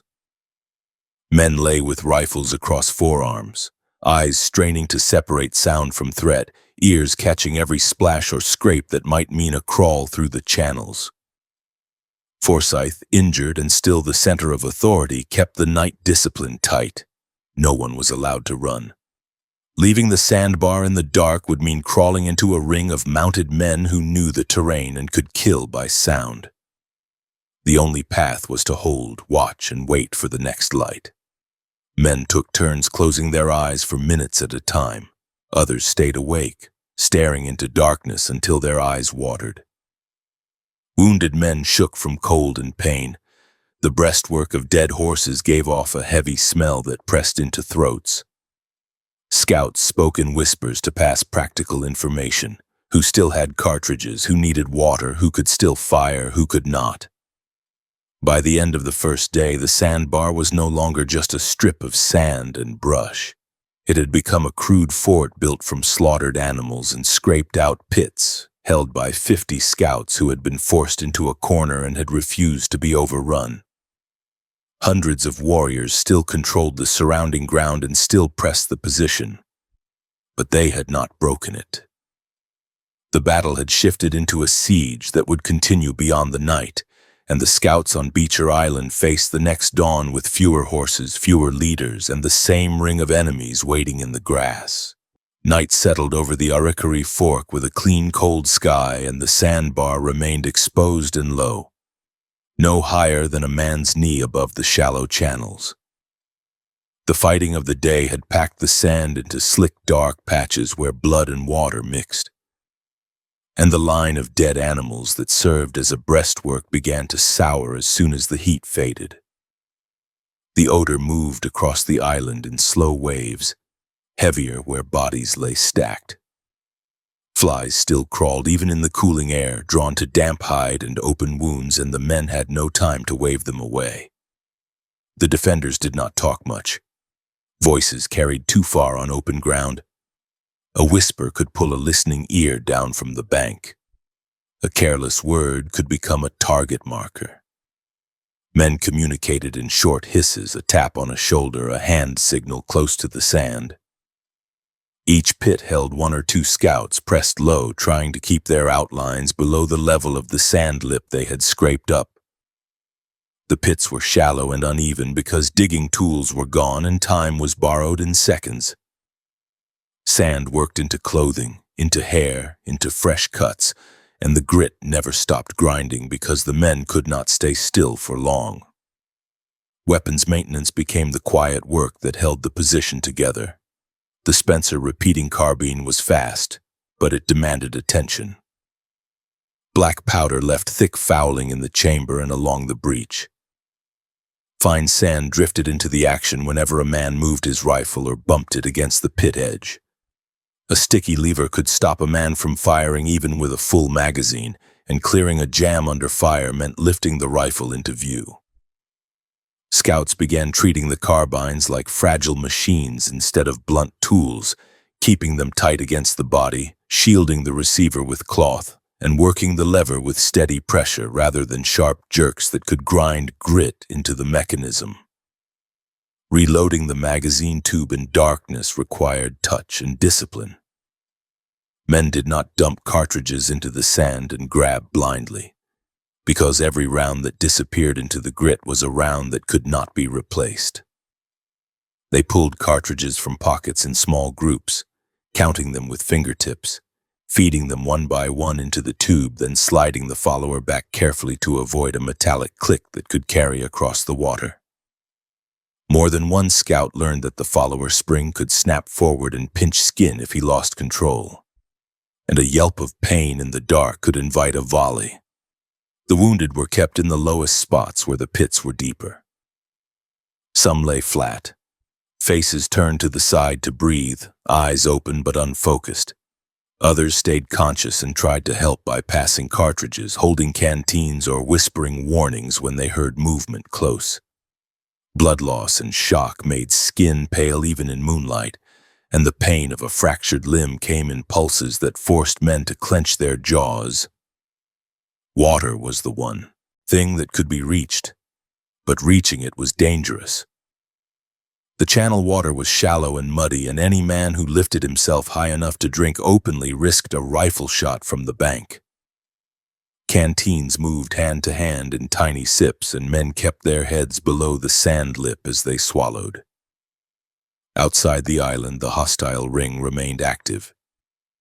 Riders moved along the banks, not in a single line, but in clusters that shifted position and communicated across distance. The sound of hooves came as soft scuffs rather than full beats because the ground up on the banks held grass and firmer soil. At intervals, a rifle cracked and a bullet tore through brush on the island or slapped into a carcass with a dull thud. The defenders answered only when they saw a muzzle flash or a silhouette that held long enough to confirm it was not a trick of darkness.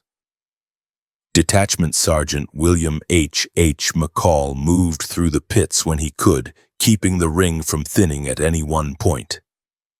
He did it by crawling and by patience, pushing a man a few feet to cover a gap, taking over a firing angle for a minute so another man could reload in safety, reminding scouts to conserve cartridges. Chief of Scouts Abner T. Grover did similar work but focused more on the outer edges, watching the banks for signs of a coordinated rush. He understood that the enemy had the numbers to test every angle at once, and a single weak spot could become the point where a mass of riders poured through. Major George A. Forsyth could not walk, and pain and blood loss narrowed his world to the space behind the animal wall. Even so, he kept command by refusing to sink into silence. He asked for reports. He gave orders in brief phrases that did not require repetition. He did not allow men to drift into private despair. When a scout's breathing turned ragged with fear, Forsyth forced the man's focus back to practical tasks: where to aim, when to reload, how to keep low. His injured leg was a constant problem, and every shift of his body sent a hot bolt of pain up through the thigh. But he stayed in control because the unit needed a steady center. The island's single cottonwood became a reference point in the dark. Men oriented themselves by it, keeping track of the ring's ends even when brush blocked sight lines. Wind moved through the willows and alders and created a steady rustle that made it hard to detect crawling movement. The defenders learned the difference by rhythm. Wind made the leaves speak evenly. Human movement made the brush pause, then crackle, then go still again. When that human pattern appeared, a scout would lift his rifle just enough to see the sights and fire once, then sink down again before a return shot could find him. After midnight, small groups tried to approach the shallows. They did not come in a yelling rush.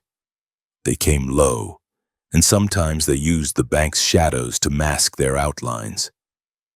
The defenders responded with controlled shots that struck sand and water near the movement, and the figures withdrew. No one on the island chased. The creek bed was open, and a man who left cover would draw fire from multiple directions. Staying alive demanded restraint even when the urge to finish a target was strong. Hunger became an ugly force in the second half of the night.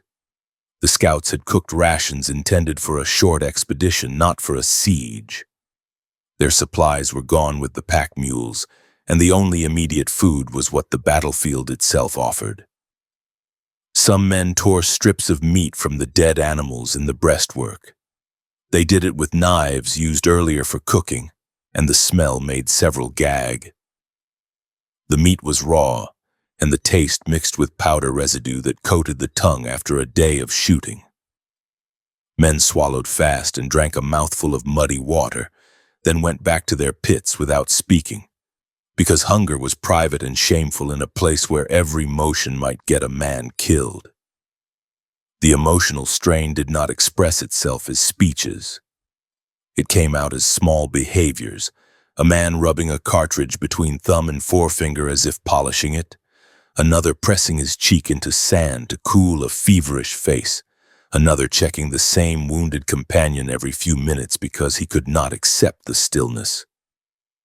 When a scout died in the dark, the men around him did not cry out. They shifted his body lower so it would not be seen. They took his ammunition and redistributed it.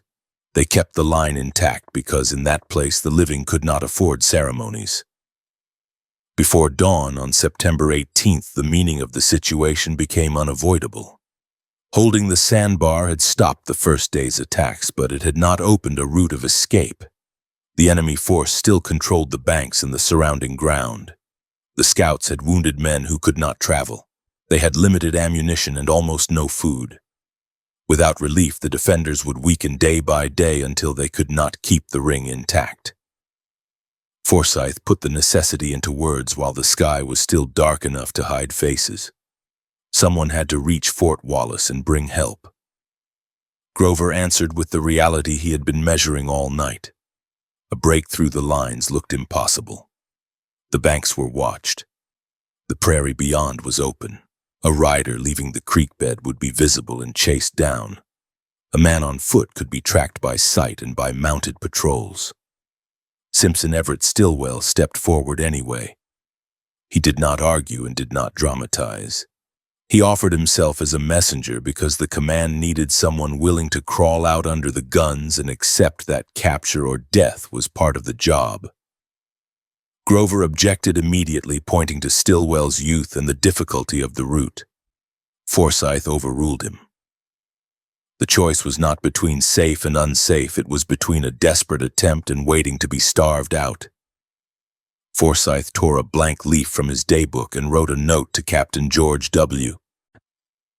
Bankhead at Fort Wallace. The paper was thin and small, and the message had to be direct. It identified the scouts' predicament and demanded immediate relief.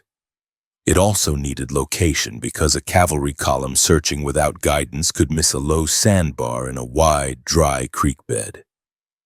Forsyth wrote in plain terms, folded the paper tight, and handed it to Stillwell with instructions that did not include comfort.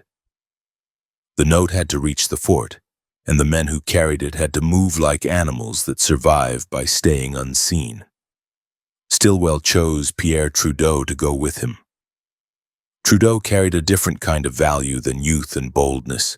He had the steadiness of a man who knew how to stay still for hours without moving, how to read terrain in darkness, and how to hide fear behind controlled breathing. The pair prepared without ceremony.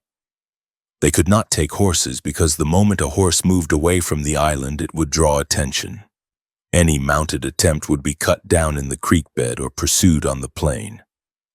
Stillwell and Trudeau would go low and slow, as close to the earth as they could keep themselves. Their load was limited to what mattered.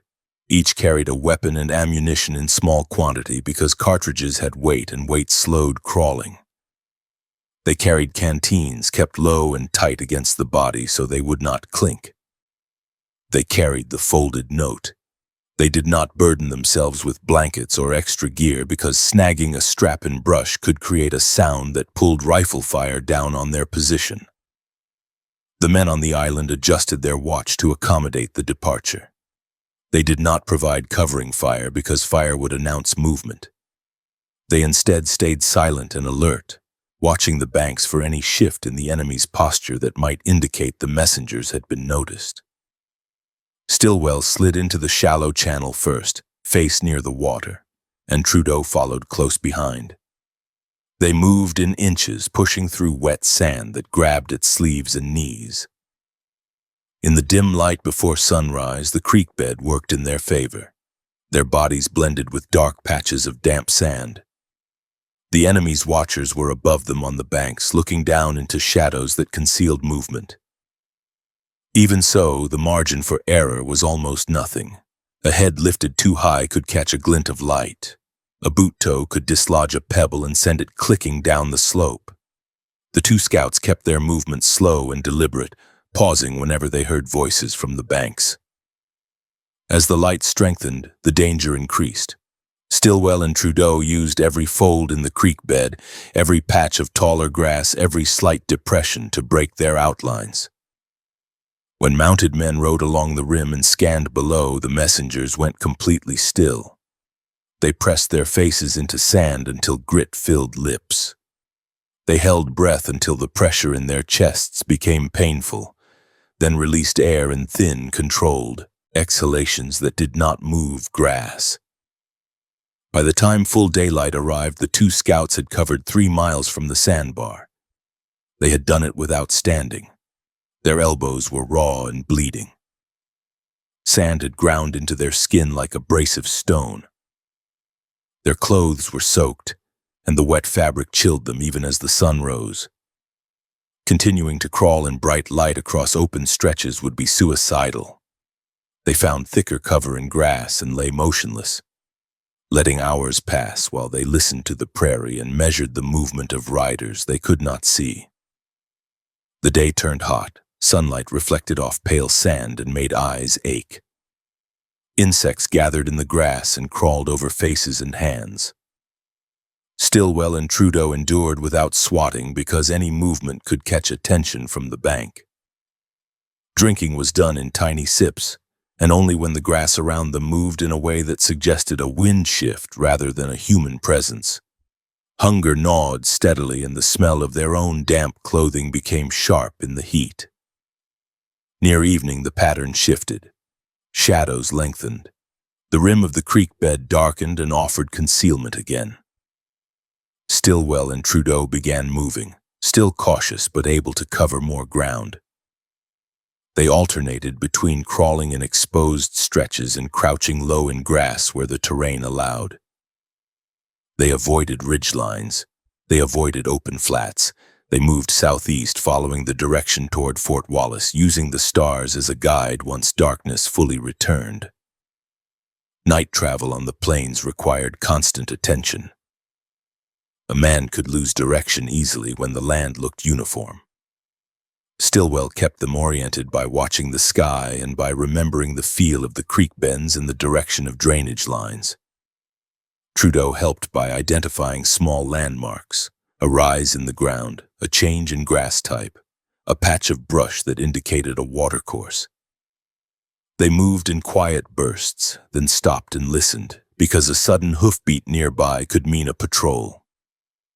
They repeated the cycle the next day and the next, hiding through daylight and traveling through night. The routine ground down the body. Lack of sleep made vision blur. Hunger made legs weak. Thirst made the mouth feel thick, and swallowing became painful. They did not have clean water. When they found damp ground, they pressed their mouths to it or filled canteens from shallow pools that tasted of mud and decay. Each drink carried risk of sickness, but not drinking meant collapse. Food was worse. The only meat they had carried from the battlefield spoiled in the heat. The smell changed first, then the texture, then the effect on the stomach. Eating it brought cramps and weakness, but not eating it brought emptiness that made movement harder. Stillwell forced himself to swallow small pieces anyway because he needed energy to keep going. Trudeau did the same until his body began to fail. He weakened with each day, and there were moments when he could not stand upright without support. Stillwell did not leave him. When Trudeau's legs buckled, Stillwell got an arm under him and dragged him into cover. When Trudeau's breathing became shallow, Stillwell waited until it steadied.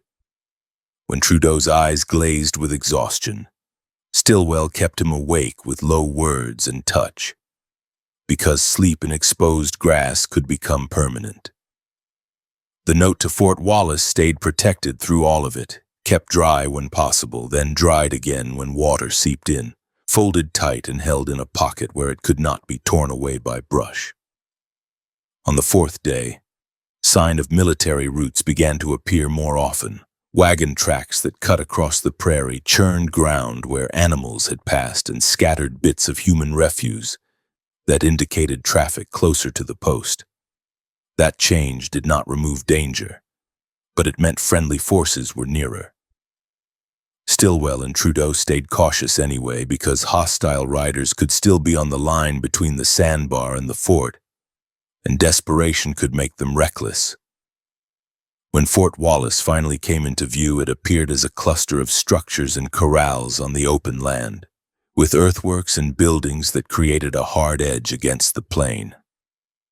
Stillwell and Trudeau approached slowly and announced themselves at distance to avoid being mistaken for enemies. Soldiers from the post met them with weapons ready, then saw their condition and moved them inside quickly because their scraped skin, hollow faces, and damaged clothing spoke louder than any explanation. Inside the post, Captain Bankhead received Forsyth's note. The message carried what it needed: the scout's location, the fact that the unit was pinned, and the urgent requirement for relief. Stillwell and Trudeau provided spoken detail as well, describing the wide creek bed, the low sandbar, the shallow channels, the surrounding bluffs, and the enemy's control of the banks. They described the absence of supplies and the number of wounded men who could not move. They described the duration of the fighting and the way the attackers maintained a ring that prevented escape. The fort's response began as soon as the message was understood. Men prepared mounts, weapons were checked, rations and water were assembled for a march. Relief could not be instantaneous because the scouts' position lay far from the fort and the terrain between held danger. Even so, the work started immediately, because delay translated into death on the Sandbar. Stillwell and Trudeau had achieved the first decisive task, breaking the isolation and bringing the fight back into the reach of organized support. September 22, 1868. The message had crossed the 70 miles of hostile country, carried not by courier riders or telegraph wire, but by two scouts who moved on elbows and knees through sand and grass, then walked through hunger and sickness to deliver a folded page. The relief effort now belonged to the soldiers and officers at Fort Wallace, but the proof of the Sandbar's survival rested in that stained piece of paper and in the scraped skin and exhausted eyes of the men who had brought it in. September 18th, 1868. Dawn came thin and gray, and the Sandbar looked smaller than it had at first light the day before. The shallow channels around it had shifted during the night, and the water had cut new seams through the sand, leaving slick edges that collapsed when a man put weight on them. In the pits, men woke cramped and filthy, faces gritty, lips cracked from powder smoke and thirst. Some had not slept at all because the night had never gone quiet long enough for the mind to let go. The ring of attackers did not vanish with darkness, and it did not dissolve with sunrise. Shapes moved along the bluffs and among the grass, sometimes mounted, sometimes crawling. The scouts could not see every body, but they could feel the pressure, the sense of eyes aimed toward the island from every direction that offered concealment. When a rifle cracked from the bank, the report echoed down the dry channel and folded back on itself, turning distance into confusion. Bullets skipped off hard-packed sand and punched into the dead animals stacked around the pits, then kept going, flattening and tumbling, still dangerous after they struck. With their surgeon dead and their medical kit shattered by gunfire, the wounded were treated with whatever could be torn from shirts and neckerchiefs. A strip of cloth became a tourniquet. A belt became a binding for a shattered limb. A hand placed against a wound became the only pressure dressing available. Men tied knots with teeth because their fingers shook. Blood soaked sand and dried into dark crust that stuck to fabric and skin. Every fresh movement reopened scabs because sand rasped them raw. The first problem of the morning was water. Drinking openly invited fire. Crawling down the pit walls to the edge of a pool exposed backs and shoulders to rifles hidden in the grass. Men had learned the pattern. A man rose for a second, a shot answered, then the water around him jumped. To stay alive, the scouts had to change the way they reached the river. They began a new piece of digging, not a separate set of holes, but a connecting cut that ran from the lowest pits toward the nearest shallow water. They had no shovels. They used knives, tin cups, anything that could scoop sand without breaking. The work was slow because every stroke that lifted sand above the rim risked a bullet. Two men would dig while a third watched, then they rotated, keeping the line covered. Sand slid back in on itself, forcing them to repeat motions that wasted strength.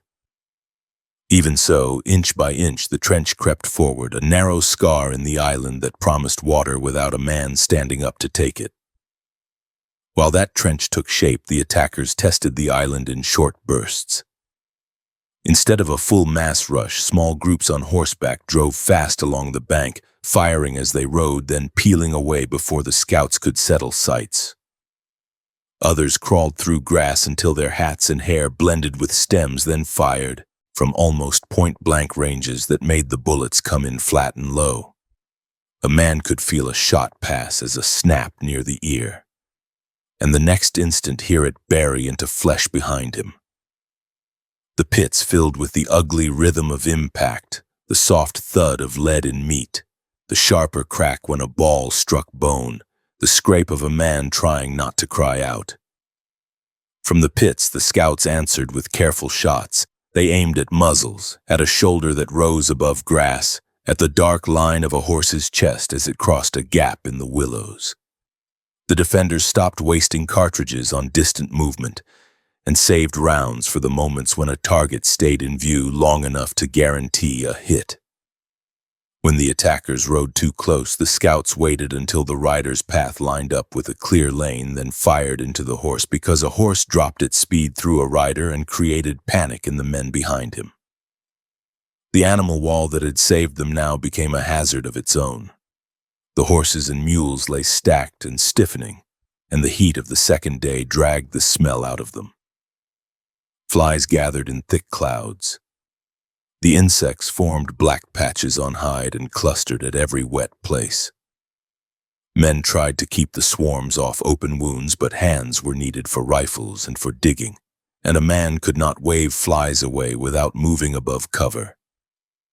The smell soaked into clothing, and even the men who had never feared filth in their lives began to gag when the wind carried it straight into their faces. Some scouts ate anyway. The food they had carried was gone, and hunger did not wait politely for rescue. A man would cut a strip from a dead horse, not from the exposed belly where rot started first, but from deeper muscle, hoping it would last another hour without turning. He would chew with eyes half closed, swallowing quickly so he could return to his rifle. The meat tasted of dust and iron. It stuck in the throat without water, and water was precious. The trench to the water finally reached a point where a man could drink without lifting his head. The first canteen filled in that trench passed from hand to hand along a short stretch of pits, and men took small swallows that did not trigger coughing. They knew that even a cough could bring fire. The water was warm and carried silt, and it left grit between teeth, but it kept the body from folding in on itself. It also gave the wounded a chance to endure another day because blood loss and thirst together killed faster than a clean bullet. Mid-morning brought a renewed attempt to break the line. A group of mounted warriors formed in the stream bed beyond rifle range, then moved forward in a broad front. The scouts watched the line build, the riders tightening their spacing, the horses stepping and tossing heads, the riders calling to one another in voices the scouts could hear as a low roar. The charge began at a trot and became a gallop, hooves pounding sand hard enough to send dust into the air. The riders angled toward a side of the island where the animal barrier looked thinner, the spot that promised a wedge if they could hit it hard enough. The scouts did not answer immediately. Men pressed faces to sand, fingers on triggers, letting the attackers commit. The riders closed distance fast, and the sound of hooves became a rumble that vibrated in the pits. At a point where the leading horses were close enough for a man to see foam at their mouths, the defenders opened together, a sudden line of fire that hit horses first and riders second. Animals stumbled, some collapsing into the shallows, others turning sideways and slamming into the horses behind them. Riders pitched forward and rolled, trying to crawl into cover before the next shots found them. The effect was violent and immediate. Horses thrashed in the water, legs kicking, heads jerking as they tried to rise on broken limbs. Riders crawled into grass where they could, pulling themselves with elbows. The scouts kept firing only as long as targets remained visible. When bodies disappeared into cover, the defenders stopped because each cartridge had to buy something real. After that failed push, the attackers resumed the slow work of sniping. A man would see nothing for minutes, then a shot would come from grass close enough that the muzzle blast could be heard as a brief cough. A scout might return fire into the spot, but the shooter had already slid away, leaving only bent stems. Arrows also came in now and then, fired on higher arcs, so they dropped into the pits. One arrow struck a man's leg and pinned cloth to skin. Another sank into a dead horse and trembled with each gust, a quiet reminder that not every weapon needed a gunpowder report to kill. The defenders adapted by digging deeper. The pits were widened so two men could lie in them without stacking on top of each other. Sand thrown up along the rims became a low parapet, carefully shaped and packed. Men pushed the sand down with forearms, smoothing it so it did not crumble. Any collapse forced a man to lift himself to rebuild it, and lifting himself drew shots. The work felt endless, but each inch of depth reduced the target a sniper could see. Late in the day, 3 scouts remained on the far bank, isolated in a separate pocket of cover. They had gone there under pressure and could not return without crossing open water. They fired whenever they could find a target, keeping the attackers from using that bank as a free firing platform. The enemy rode over them at times, passing close enough that hoofbeats shook the ground near their faces, yet the men stayed flat and kept shooting, surviving because they refused to reveal themselves by sudden movement. On the island, command was carried by tone and by example. Forsyth lay in a low hole near the center, feverish and pale, but he continued to direct fields of fire and conserve ammunition. McCall took the role of moving strength to weak points, crawling from pit to pit, listening for the direction of incoming shots and shifting men so no side became too thin. Grover watched for the larger pattern, looking for the moment when the attackers might coordinate another rush and trying to predict it before it formed. Even with disciplined leadership, the physical toll grew. Powder fouling coated throats. Eyes burned from smoke and dust. Every man carried bruises from lying in cramped holes on hard sand. Men who had never been afraid of pain began to fear infection, because a wound that looked small the day before now throbbed hot and leaked. Flies landed on the wet edges and laid eggs. Men tried to keep wounds covered, but cloth stuck to blood and tore skin when removed. Night on September 18th did not bring rest. The attackers shifted closer and used darkness to crawl toward the island's edge. They did not need to reach the pits to do damage. They only needed to get close enough to fire into the openings, forcing defenders to keep their heads down and their eyes open. The scouts responded by placing men in positions that listened rather than watched, because sight was unreliable in darkness. A man would put his ear close to the sand and listen for scraping, for the faint brush of grass disturbed by a body, for the soft clack of a rifle stock against stone or hardened earth. When the listening men heard movement, they did not fire immediately. A shot in darkness gave away position. Instead, they waited until a shape entered the faint light around the cottonwood, then fired once, precise and low. A body would drop or roll away, and the rest of the crawling figures would freeze. The silence after those shots was sharp, because it meant both sides understood how close the distance had become. September 19th, 1868.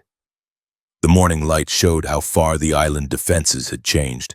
The pits were deeper, more connected, and the water trench ran in a narrow line to the shallow pool. The animal wall had shifted too, not by choice, but by gravity and decay. Hides sagged, legs stiffened in awkward angles. The breastwork no longer looked like a clean barrier. It looked like a pile left by accident, yet it still caught bullets, and that made it sacred to the men behind it. The attackers did not charge in the same way again. Instead, they placed marksmen in the thickest grass and tried to pick off heads when a man lifted to look. They used rifles captured earlier in other raids and rifles traded over time, and the sound of those weapons differed. Sharper cracks that suggested longer barrels. Some carried bows and used them when a rifle shot might reveal their exact position, sending arrows that made no report, only a hiss and a sudden impact. The scouts answered with the advantage that still mattered, the rate of fire and the discipline to use it in short bursts. When a cluster of movement appeared, they fired in a tight string, then stopped. They did not spray the grass. They did not waste ammunition on sound alone. They forced themselves to accept that some attackers would crawl away unhurt, because shooting at shadows could empty the last cartridges by the time a real rush came. The wounded men began to change in ways that frightened even hardened frontiersmen.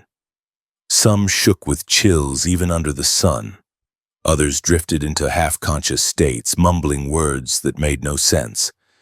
A man with a shattered bone could not keep still, and his movement threatened the concealment of the pit.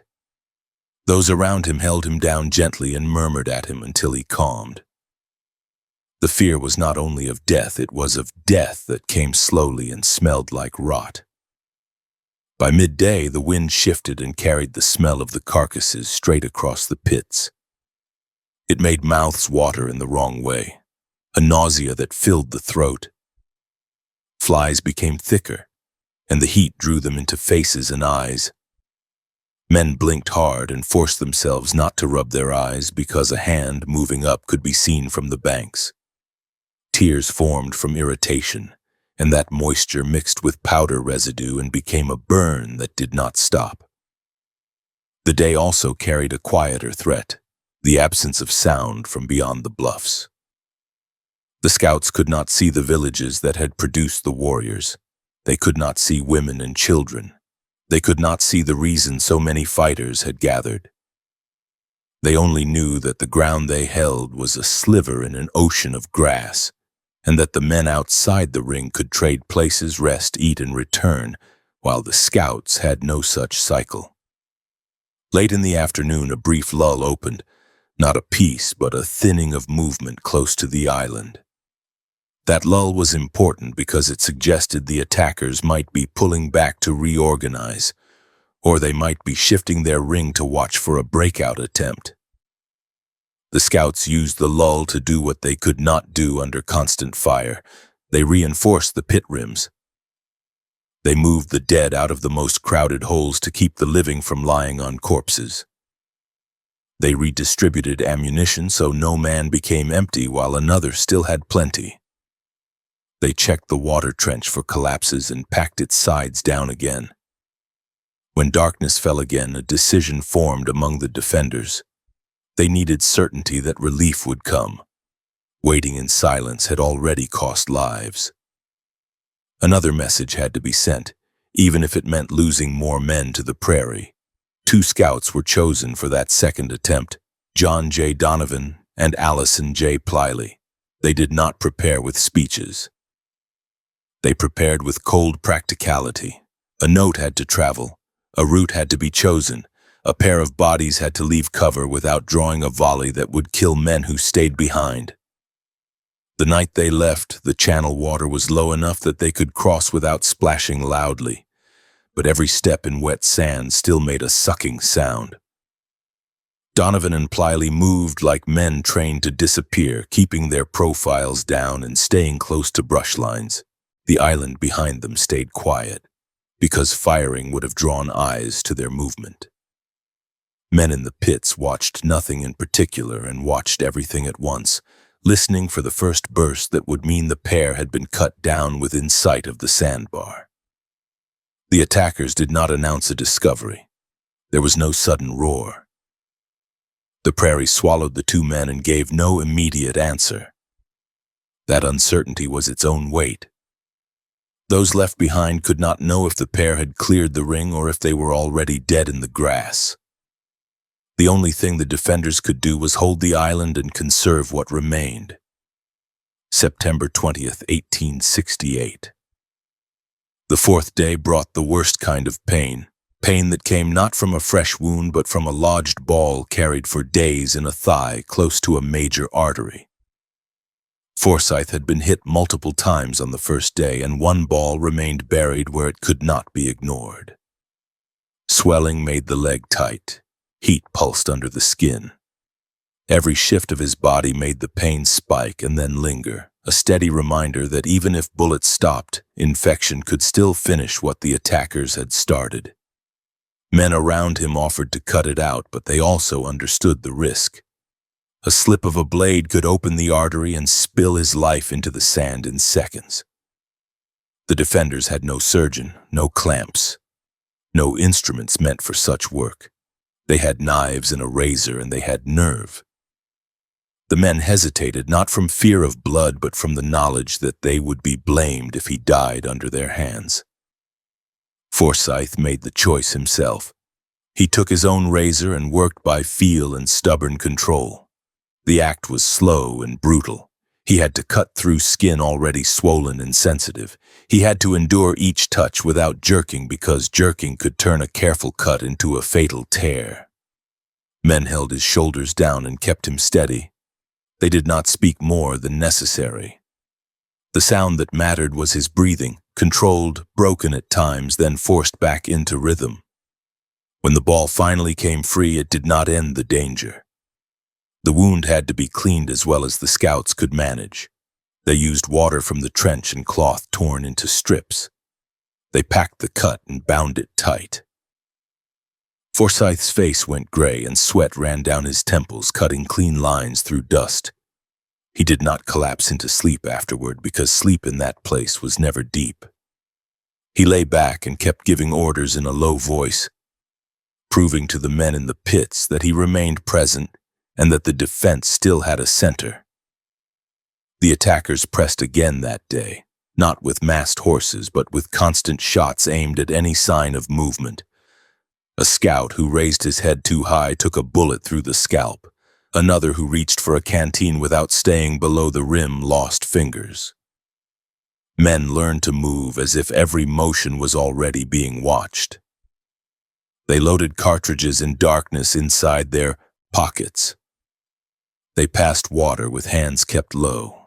They ate in tiny bites behind the animal wall, chewing slowly so they would not choke because choking meant coughing, and coughing drew fire. The water trench, narrow and ugly, became the one safe artery of the defense. Men kept extending it, making small side cuts that allowed more pits to connect. It was not a tunnel. It was an exposed groove, and a bullet could still strike a man who moved at the wrong angle. Even so, it reduced the number of times a man had to show himself at the water's edge, and that reduction saved lives, one cautious sip at a time. As the sun fell on the fourth day, the island held, but the cost was written in the pits.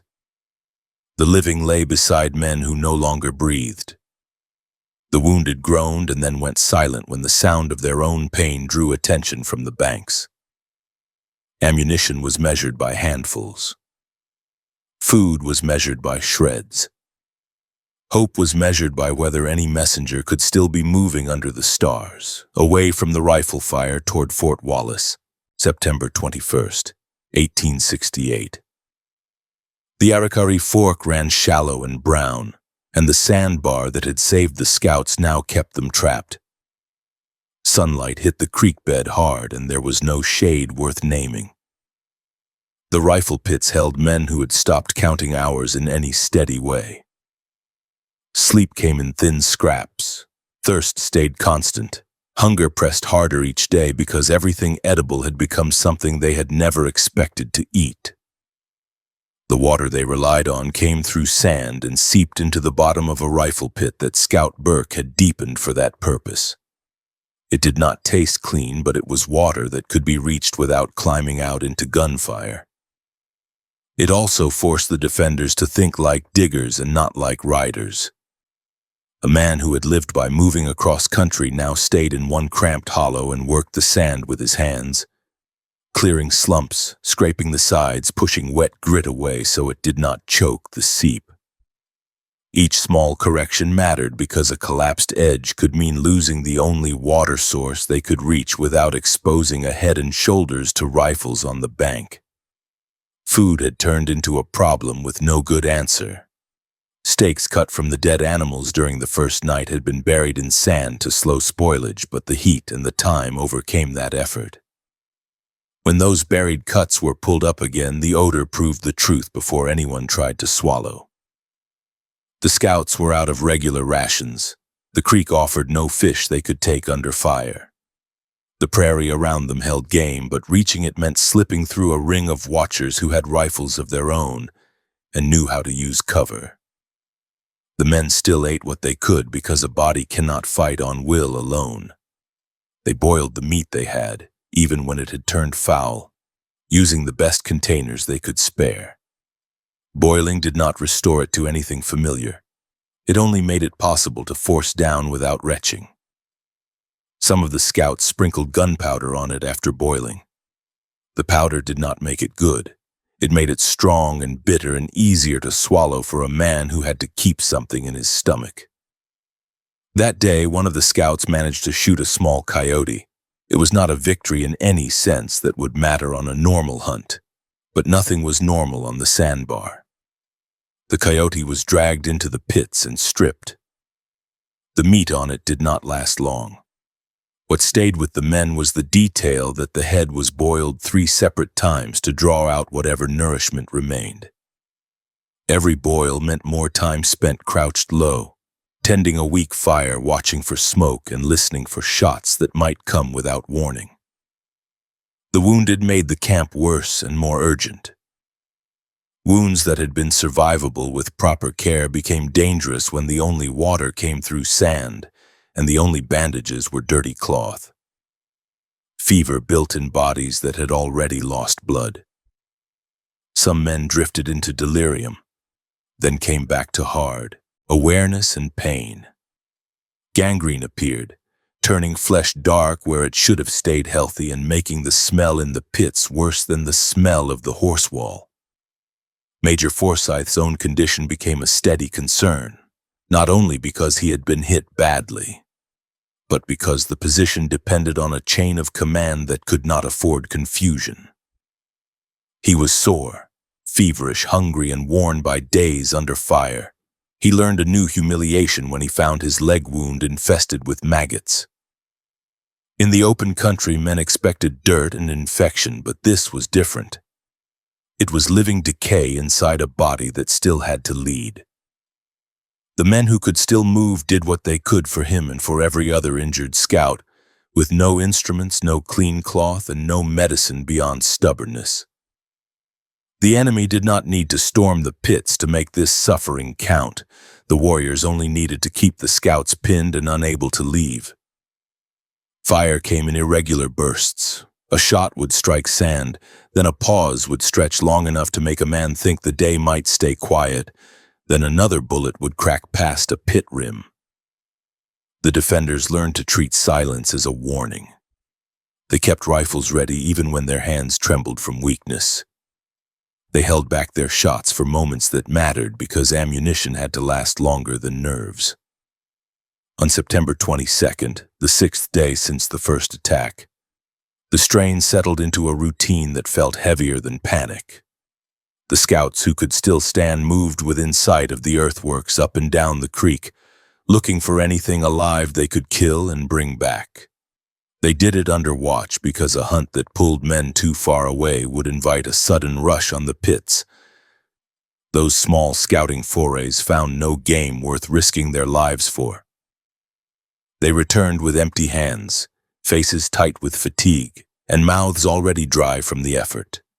Still, even that failure produced one brief stroke of relief. The same 2 men who went down the stream during those days found wild plums. They did not find a tree full of fruit. They found a few, enough to carry in a pocket. The plums were brought back, boiled, and given to the wounded. In a place where every mouth carried the taste of rot and powder, the boiled fruit became more valuable than a full plate ever had in a settled town. Forsyth himself treated a few spoonfuls as the best food he had tasted since the fighting began. Not because it was a feast, but because it cut through days of spoiled meat and despair. The sun did not ease. It beat down on the pits with a strength that surprised men who expected September to bring relief. Heat baked sand until it stung bare skin. Men sweated, then dried, then sweated again. Salt stiffened shirts. Lips cracked. Eyes watered. A man's world shrank to the pit walls, the rifle stock, and the narrow strip of bank he watched for movement. The smell of carrion and spoiled meat hung close to the ground. It clung to hair and hands. It seeped into the cloth that wrapped wounds and the leather that held cartridges. That evening, Forsyth gathered the men who were still sound enough to move. He spoke plainly.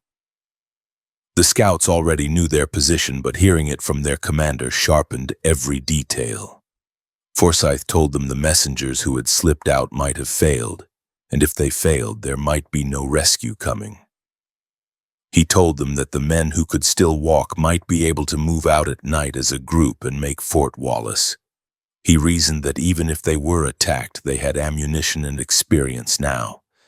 and he did not believe a small party would dare to strike them after what had happened on the Sandbar. He also said what none of them wanted to hear: the wounded would have to take their chances if the sound men went. For a moment, silence held the circle. Men looked at each other in the dim light. The choice was not between comfort and danger. It was between danger and a different danger, one that left injured men behind. Then the answer came, not as a debate, but as refusal. Voices rose rough and forceful. They told Forsyth they would stand by him. Detachment Sergeant McCall spoke for them with blunt finality that ended the question. The scouts had ridden into the fight together, and they chose to remain together. After that refusal, Forsyth did not argue. He did not threaten them with the consequences of staying. He accepted what they had chosen and turned the talk back into practical orders. Keep the pits manned, keep the rifles ready, keep the water within reach, and keep the wounded as stable as men could make them without proper medicine. The scouts were not regular infantry. Many were hired men who could have walked away from any contract if they lived long enough to reach a post. Their answer on that 6th night was still an act of discipline, and it locked the whole position into one shared decision: nobody leaves, nobody breaks, and nobody trades another man's life for a better chance at his own. The next morning, the 7th day, brought the same hard pattern. A man who could still walk crawled out of his pit at first light and moved along the stream within sight of the rifle works, head low, using the banks and the folds of sand for cover. The purpose was simple: get meat. A prairie that could feed a person in ordinary circumstances had nothing to offer when every movement drew attention. Whatever game crossed the valley did it on legs that could carry it away faster than a hungry scout could bring a rifle to bear. The search turned into a slow, humiliating proof that willpower did not create food. The wounded needed more than food. They needed clean water, they needed rest without fear, they needed a surgeon with instruments. None of that existed on the Sandbar. Men with fever burned in the sunlight and then shivered when the air cooled. Some became delirious and spoke as if they were in another place, calling out names and reliving moments that had already ended. The well men watched those episodes with tired patience that came from having no alternative. They held cups to cracked lips. They wiped faces. They kept bodies down when delirium pushed a man to rise, and they forced themselves to keep rifles pointed outward even while doing that work. Forsyth's own wound remained a reminder that time was not on their side. Maggots in a leg wound meant the flesh was breaking down and attracting what feeds on rot. He did not hide that fact from the men who cared for him. He could not hide it. It was visible, and it matched what they were seeing in other injuries: blackened tissue, swelling, heat, and the smell that rose from bandages when they were loosened. The scouts understood what that sign meant because many had seen animals spoil on the plains. They also understood that admitting it did not change what they had to do next: keep holding, keep shooting when needed, and keep the wounded alive long enough for help to arrive. Night on the 7th day did not bring quiet. Wolves gathered on the high ground that surrounded the creek valley. The carrion from dead horses and mules drew them from far off, and the smell carried in the evening air. The animals stayed out of rifle range, wary of human fire, but their presence was obvious. The hills were dotted with shapes that lifted their heads and howled, long, steady cries that went on through the darkness. The sound did not break the defenders' will, but it kept their nerves raw.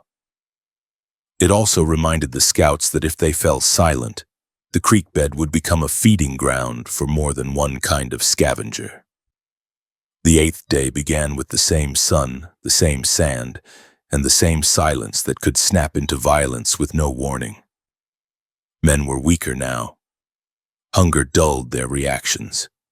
Thirst dried their mouths until swallowing hurt. The worst of the meat was almost gone, not because it had been eaten easily, but because there was nothing else to eat. The scouts still had ammunition. Forsyth had told them plainly that they had plenty to defend themselves, and the men had managed it with care, firing when they had targets and holding fire when they did not. That discipline was one of the only clean things left on the Sandbar. During the daylight of September 24th, the defenders kept watching the rims and the distant rises beyond the creek valley. Eyes searched for movement that did not belong to hunters or wolves.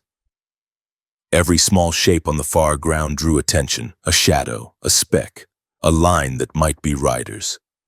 Hope did not become speech because speaking it could make the waiting harder, but the men looked anyway. The same discipline that had held back their fire now held back their voices. They kept their attention fixed outward because the only warning of danger or rescue would come from the same horizon. The enemy presence was still real, still armed, still capable of killing with a single shot. But the Ayun fighting had settled into a waiting contest. The warriors did not throw themselves into the pits, and the scouts could not leave the pits without being hunted down in the open. The stalemate had one honest measure: the scouts were still alive. They were still able to fire. They still held the sandbar that had become their fort. When darkness returned on the 8th night, the scouts settled into watch positions that had become muscle memory. Some men rested their chins on forearms and listened. Others stared into blackness, seeing nothing and still refusing to relax. The wolves continued to howl from the hills, and the wounded continued to struggle with fever and pain. The defenders did not know whether the messengers had reached Fort Wallace, and they did not know whether a relief column was already moving toward them. They only knew what their senses could confirm. The seep still gave water, the rifles still worked, and surrender would not bring food or safety. The night closed with the same hard fact that had carried them through the previous days. The scouts held their pits, and the warriors on the banks still could not break them. September 22nd, 1868. Fort Wallace received 2 men who had crossed open country with their bodies already near collapse. Simpson Jack Stilwell and Pierre Trudeau arrived hollow-eyed and stiff. Their clothing was rubbed raw at the knees and elbows. Dust clung to their hair and eyelashes. Their lips were split from wind and thirst. They moved with the habit of men who had been watched for days, heads turning and eyes cutting outward even after stepping inside the post. They did not ask for rest first. They asked for an officer. When Stilwell was brought before Captain George W. Bankhead, he produced a folded leaf of paper creased hard and stained from being carried close to the body. The sheet was small because it had been torn quickly in the field, and it carried the blunt marks of being protected through crawling, hiding, and night travel. Bankhead read the note once, then read it again. Major George A. Forsyth had written it under siege and sent it out with the simplest demand: relief. It identified Forsyth's command, a company of civilian scouts operating under Army authority, and it stated that the scouts were pinned on a sandbar in a wide creek bed and could not break out with their wounded. Stilwell and Trudeau gave the rest in hoarse, short sentences. They described a shallow stream split around a low island, banks that gave cover to rifle fire, and a defense built from dug rifle pits and dead mounts. They described the dead surgeon, the heavy number of wounded, and the way hostile riders kept the position trapped even after the largest charges faded. Trudeau's voice weakened as he spoke, and his posture sagged as if the last miles had been held together by nothing but refusal. Soldiers steadied Trudeau and sat him down. He breathed shallow and stared forward as if he was still watching the grass line. Stilwell remained on his feet, but his hands trembled once he no longer had to keep the paper clamped tight. The run had ended at the fort, yet his body still acted as if a pause meant death.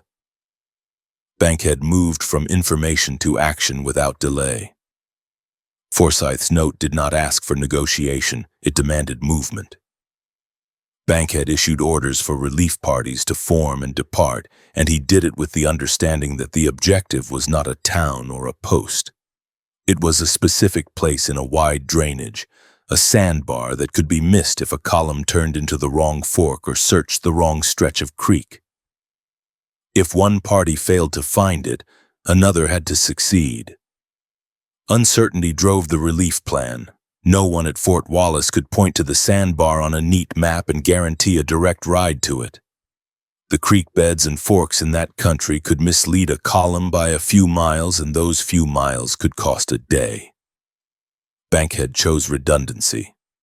3 rescue parties would move along different routes so the scouts would not be lost to a single navigational error. One party went directly from Fort Wallace under Bankhead, reported as 100 men of the 5th United States Infantry. They could bring supplies and help move wounded men once they reached the scouts. A second party departed under Major Brisbane, 2 troops of the 2nd Cavalry taking a different line to widen the search. A third party was already in the field, Captain Lewis H. Carpenter's Troops H and I of the 10th United States Cavalry operating with Captain Baldwin, and now redirected into a rescue effort. Bankhead pushed word outward as fast as riders could carry it. He sent notice intended to reach Carpenter through the chain of patrol points in the region, including Cheyenne Wells, because Carpenter's unit was known to be operating in that wider area. Once Carpenter received the message, there would be no waiting for confirmation. His patrol would become a rescue column immediately. The messengers were not treated as guests. Stillwell and Trudeau were fed and watered, but they were also questioned hard for geography. Bankhead needed terrain cues that could be trusted. He pressed for the direction of travel, the sense of the creek bed's orientation, the bank's shape, and the single cottonwood that rose from the island. Stillwell answered until his voice went thin. Trudeau, weak and sick, confirmed what he could between spells of dizziness. Bankhead also learned that Stillwell and Trudeau were not the only men who had risked leaving the sandbar. 2 nights after the first pair slipped out, John J. Donovan and Allison J. Plyley had left the island as well. Because it was unknown whether Stillwell and Trudeau would survive the passage through hostile lines. That information mattered for planning. It meant the scouts had been desperate enough to send more than one messenger, and it meant more than one man might already be loose on the plains with knowledge that could guide relief. Donovan's actions became decisive. Once he reached Fort Wallace, he did not stay behind the walls. He gathered 4 riders quickly and turned back into the open country. His purpose was direct: intercept the first relief column, guide it precisely, and prevent it from missing the sandbar. A cavalry unit could ride fast and still overlook a low island in a wide channel if it did not have a man who had seen the place and could recognize its approaches. While Fort Wallace pushed relief parties out, the defenders on the island continued to live inside a narrow radius of sand and shallow water. They held their pits and rationed ammunition. They could not look long at distant country without exposing themselves to rifle fire, so they watched in brief turns. What they searched for was not a lone rider. It was an organized approach, a movement that held steady spacing and advanced with purpose instead of circling. The enemy's posture around the creek bed did not remain fixed. Warriors rode out of view and returned. The pressure shifted from one bank to another. The scouts treated those changes as uncertainty and stayed low and ready. Even if relief was on the move, the sandbar remained a trap until mounted troops stood on the banks with enough strength to prevent the enemy from closing in again. September 25th, 1868. In the gray light at daybreak, Captain Carpenter's column moved across the plains when a small group of riders appeared and forced a stop. Donovan and the 4 men he had recruited intercepted the troopers on open ground. Donovan delivered directions without ceremony.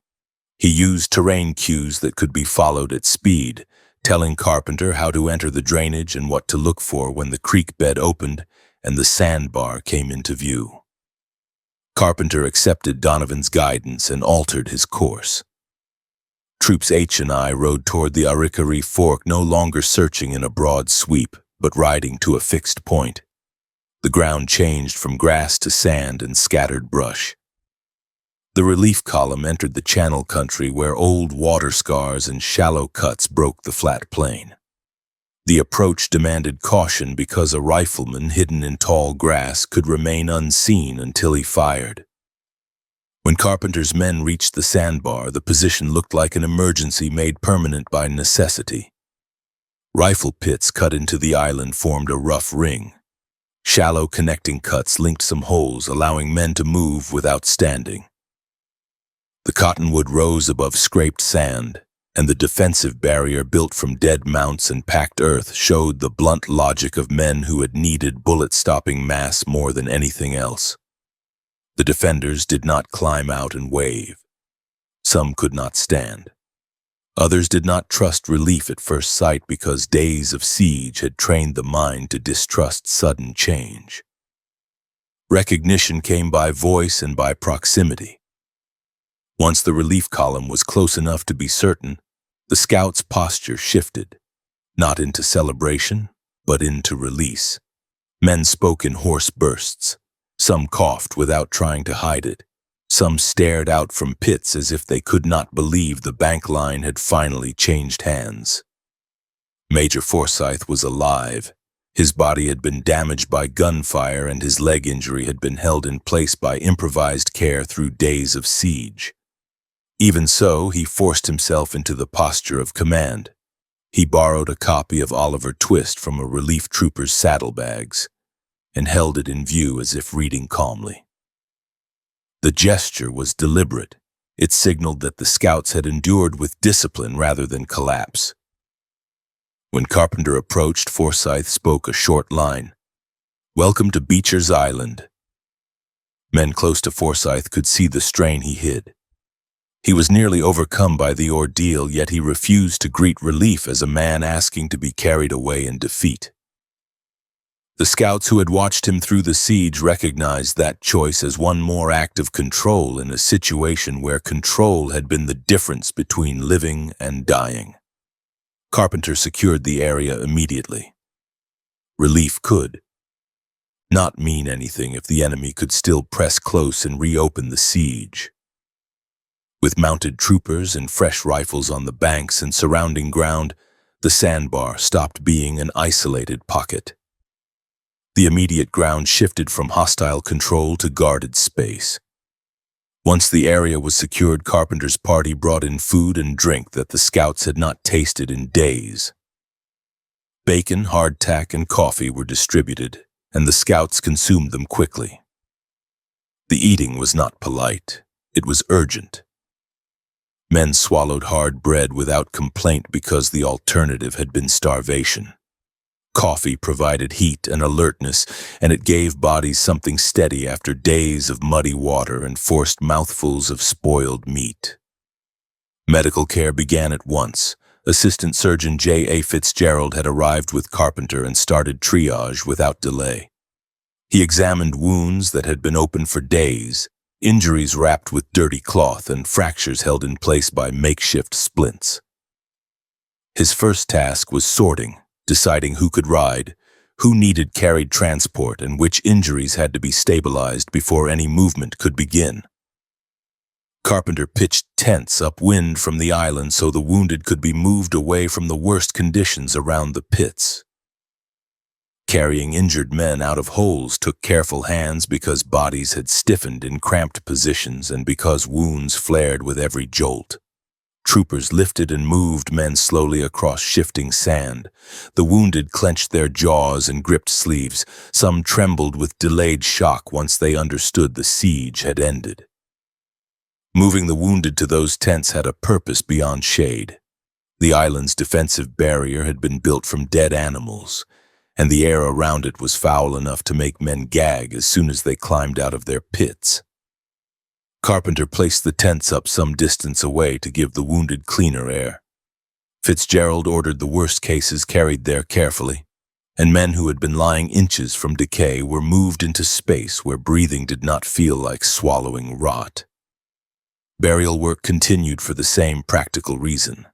Bodies left in the open drew insects, and increased the chance of sickness spreading through men whose immune systems were already weakened. Relief troops dug, carried, and covered the dead to reduce the danger of disease and to clear the ground for medical work. There were no speeches. The living needed the dead removed from the center of their survival space, and the relief party treated that as another necessary task, as essential as distributing cartridges or water. The dead had to be handled as well. Leaving bodies exposed increased sickness risk and left the battlefield in a condition that could not be maintained. Graves were dug and bodies were buried with practical care. Guards remained alert during the work because the broader country remained hostile and no relief party could assume it was completely unobserved.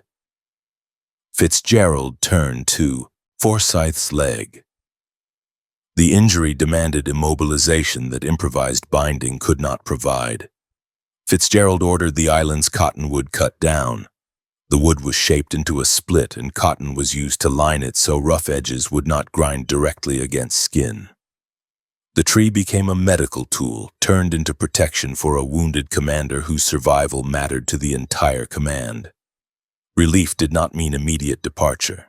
The scouts needed food in their bodies and medical attention on their wounds. Carpenter's men stabilized the position and prepared for coordination with the other rescue parties still moving across the plains. 26 hours after reaching the Sandbar, Carpenter sent a detachment to locate Bankhead's force.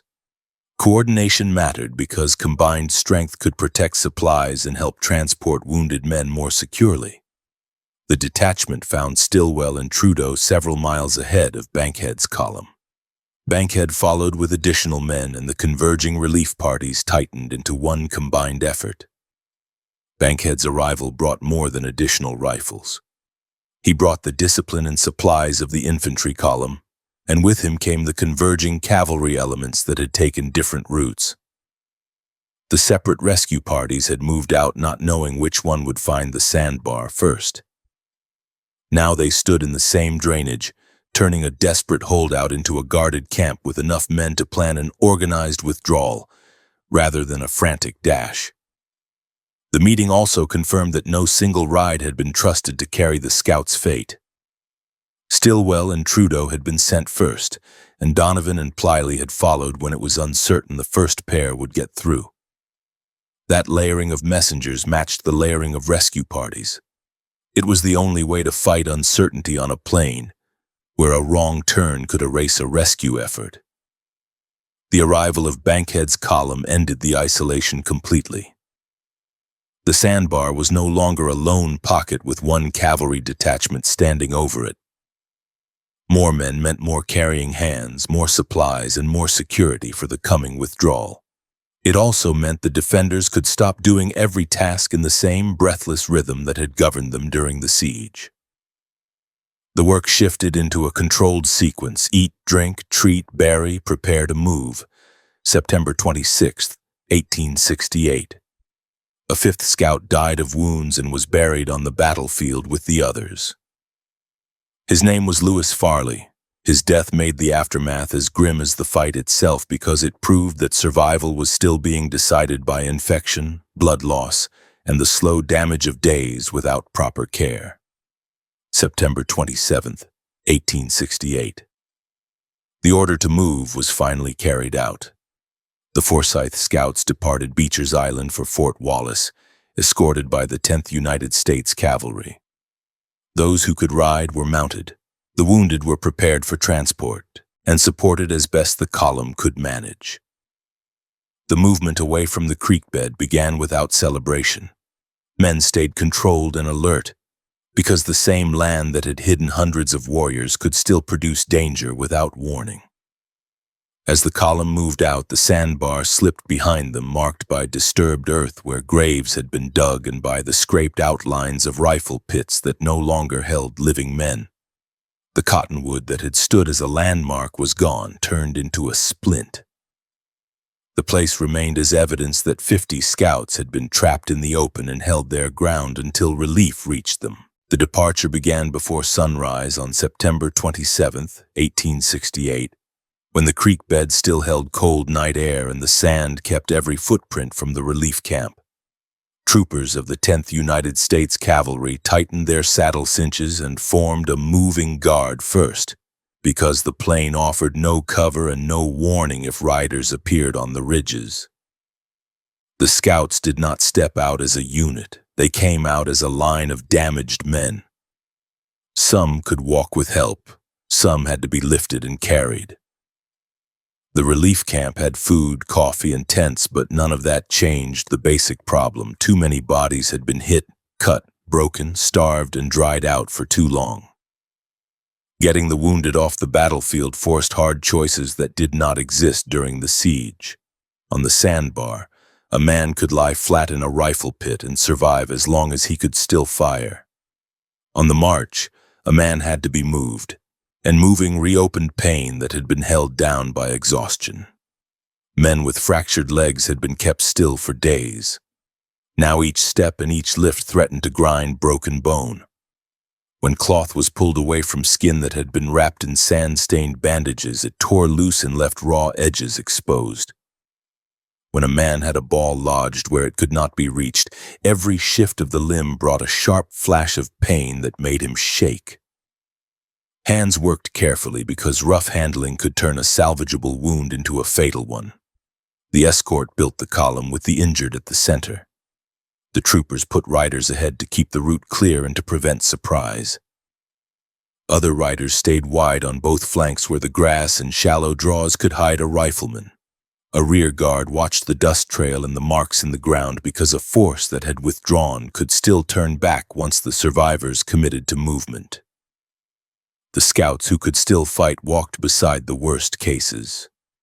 They steadied men who swayed from weakness. They carried rifles even when their hands shook because a column crawling across open prairie could not pretend it was safe. The march ran southeast toward Fort Wallace, a distance measured in long miles of open ground. The first hour was the hardest because it required leaving the place where everything had been built for defense. The sandbar and its pits were behind them. The column moved out of the creek bed and onto higher ground, where wind cut across the plain and dust rose under hooves and boots. As the distance grew, the smell that had surrounded the dead horses did not travel with them. Sweat and dried blood stayed, but the thick rot and the swarming stench that had forced men to swallow bile on the island fell away mile by mile. Even that small change mattered, because it meant a man could breathe without gagging, but it did not erase the taste of what had been endured. The convoy could not move quickly. Every jolt and every uneven patch of ground punished the injured. A rut in the earth could make a man's wound burn and make him clamp his jaw until his face went white. A stumble could pull a bandage loose. A halt that lasted too long could make stiff limbs lock up and make it harder to start moving again. Troopers and scouts learned to read what each wounded man could handle and adjusted without discussion. A man with a broken leg needed steady support even to shift his weight. A man with a damaged arm could not keep himself upright when the ground slanted. The pace was forced by pain, not by distance.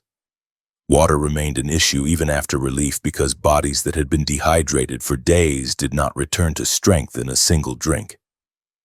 The escort refilled canteens whenever the route crossed a workable water source. When the column halted, the able men drank first and refilled containers, then the wounded were brought forward. Some of the injured could not lift their own cups. Others drank and vomited because their stomachs had been abused by hunger, spoiled meat, and stress. Some sipped in small amounts because a sudden swallow could cramp a hollow gut and send a man into shaking. The men had seen what thirst did on the island, so the escort watched the canteens like ammunition, measured, guarded, and never wasted. At night, the escort chose ground for defense rather than comfort. The men avoided low spots where riders could approach unseen. Fires were kept small and controlled, used only when needed for warmth and cooking because light could be seen on the open plain. Watches were posted. Horses were picketed close. Men slept in turns, and many did not sleep well. The scouts had spent days listening for shots and watching grass lines for movement.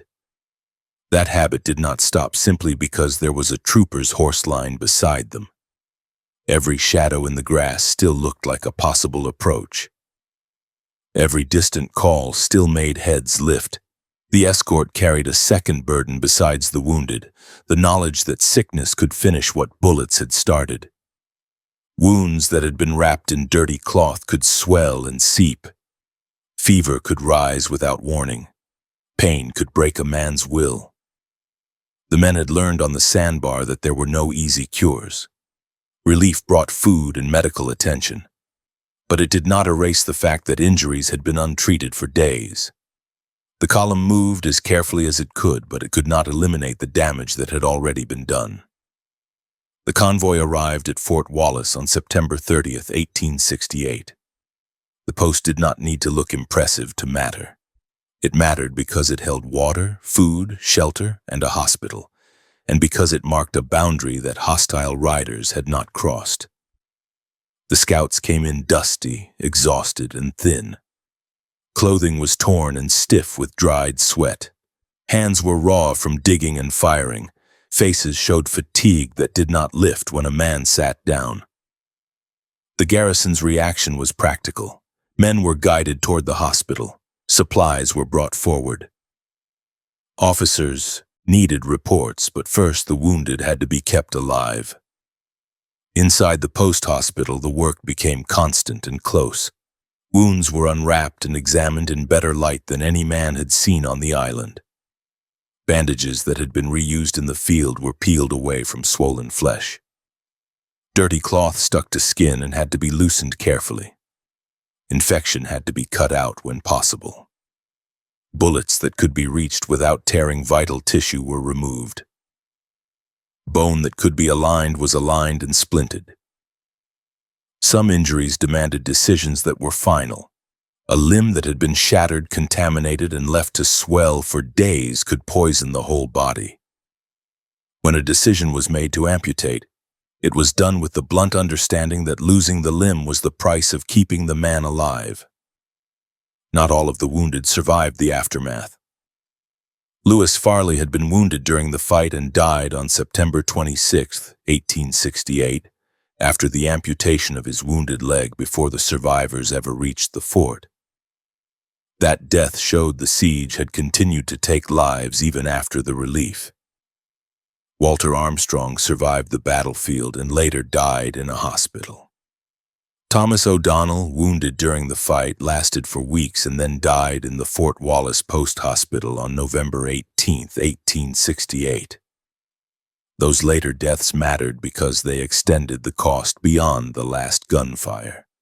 Infection, blood loss, and damaged tissue kept killing in quiet rooms long after the open fighting was finished. Major George A. Forsyth was expected to give a clear account once he reached Fort Wallace. He had to turn the fight into a report with dates, movements, and decisions that could be read by officers who had not lived inside a pit. He also had to estimate the enemy's losses. He could not give certainty because the scouts had been pinned down and could not count bodies at a distance. In his back brief, he estimated that 35 Sioux and Cheyenne had been killed. Later accounts compiled long afterward provided different figures, including a low total attributed to later interviews and recollections, and there was still no firm way to count wounded warriors who were carried away and never seen again. The only definite fact from the scouts' position was that large numbers of warriors had stayed engaged for days, and then withdrew without breaking the sandbar. The fight did not bring an end to raids on the plains. News and dispatches continued to report attacks on freight, stages, and isolated parties. The frontier was wide and hostile bands could strike and vanish. A small unit of selected scouts could find a trail and engage, but it could not cover every route and every settlement.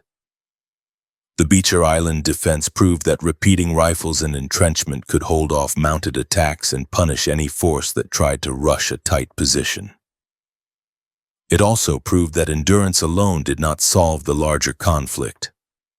A defense could be perfect and still leave the broader frontier exposed. Sheridan's planning did not wait for the scouts to heal. On September 26, 1868, while relief was still being organized and executed on the plains, Major General Philip H. Sheridan wrote from Fort Hays to the governor of Kansas and began cementing plans for a winter campaign against the Cheyenne. The plan aimed at practical foundations, horses, food stores, and shelter. A village that could move fast in summer could be forced into tighter patterns in winter. Cold weather weakened mounts, and limited forage narrowed movement. The goal was to press in the season when survival itself took effort, and when a strike against supplies could do damage that a summer chase could not. The winter campaigning that followed produced one of its most prominent actions on November 27, 1868, when Lieutenant Colonel George Armstrong Custer and elements of the 7th United States Cavalry attacked a Cheyenne camp on the Washita River in Indian Territory at dawn. That fight and its consequences became part of the same season of pressure that followed the Beecher Island siege. Reports and debates traveled across the country in newspapers and official correspondence. For soldiers and officials, the winter operations became proof that the Army would not remain in posts and wait for spring before moving again. Back at Fort Wallace, Forsyth's own recovery demanded time that could not be rushed. His injuries required long healing, and medical care had saved his legs but could not restore them quickly. Pain, swelling, and weakness stayed with him. The scouts who could still walk moved through the post like men who had been released from a trap but not released from consequences. They watched surgeons work on their friends. They listened to coughing and groaning at night. They saw men turn gray with fever. They learned that relief did not mean safety, and that surviving the siege was only one part of surviving the battle. The unit did not remain in service. The Forsyth Scouts had been created as an emergency measure, a small body of selected frontiersmen under Army authority for a specific mission. That mission ended once the survivors were back at the post and reports had been filed. On December 31, 1868, the Forsyth Scouts were formally disbanded. Pay accounts were settled. Names were checked against contracts. Equipment was collected and tallied. Men who could travel left the post and went back into the frontier world that had produced them, and men who could not travel stayed behind until they were stable enough to move. The equipment carried by the Scouts became part of how officers understood the defense. Each man had been issued a Spencer repeating rifle and a Colt's Army revolver. Each had carried 140 rounds of rifle ammunition and 30 rounds of revolver ammunition, along with a blanket, saddle gear, a mug, canteen and haversack, a butcher knife, and 7 days of cooked rations. Pack mules had carried picks and shovels intended for digging, camp kettles, extra ammunition, medical supplies, and extra rations of salt and coffee. Those details mattered because they explained endurance in plain terms. The Scouts had the tools to dig and the firepower to maintain rapid defense. They also had limits. Ammunition could be burned through in days. Water sources could still fail. Food could still rot. Even a repeating rifle did not feed a man or stop infection. People began calling the Sandbar Beecher's Island, but the land itself did not stay fixed. The Arikaree shifted over time. Flood cycles chewed at banks and moved channels. The sandbar that had held the rifle pits was eaten away and changed until the island itself washed out of existence. People who came later could not stand on the same strip of sand the Scouts had held. They stood on banks and looked over water that had moved and over ground that had been rearranged by the river. The disappearance of the island made commemoration harder, because it removed the exact ground that had forced the men into their defensive shape. Survivors and local organizers continued to commemorate the fight. Reunions brought men back to the area and forced them to match memory to altered ground. They pointed to where pits had been, but the exact line was no longer there. They argued distances and directions because the channel had shifted. They remembered the cottonwood that had stood on the island and found only changed banks. They carried the names of the dead and the later dead. And they repeated those names because remembering them was one of the few actions that could still be controlled after a fight that had been controlled only by refusing to give in. On September 19, 1905, a monument was unveiled at the Beecher Island fight site, erected by the states of Colorado and Kansas, and George Forsyth delivered an address during the ceremonies. The monument was intended to mark the place in a landscape that water kept changing. Later, flooding swept the original monument from the island. Pieces were recovered and reassembled on the north side of the river, overlooking the ground where the island had once been. The stone could be moved. The river could not be ordered to stop. The effort to mark the fight had to adapt to the same geography that had trapped the scouts in the first place. For the men who had survived the siege, scars and disability remained visible whether a monument existed or not. They carried missing tissue, stiff joints, damaged bones, and the memory of being pinned in hostile country where escape was not available. It also existed in the official dates that showed how narrow the margin had been. Relief arrived before daybreak on September 25th. The unit left the battlefield on September 27th and reached Fort Wallace on September 30th. Those few days held the line between a unit returning battered and a unit never returning at all. And the difference came from endurance on the Sandbar and from relief that arrived in time to keep men alive long enough to reach a hospital.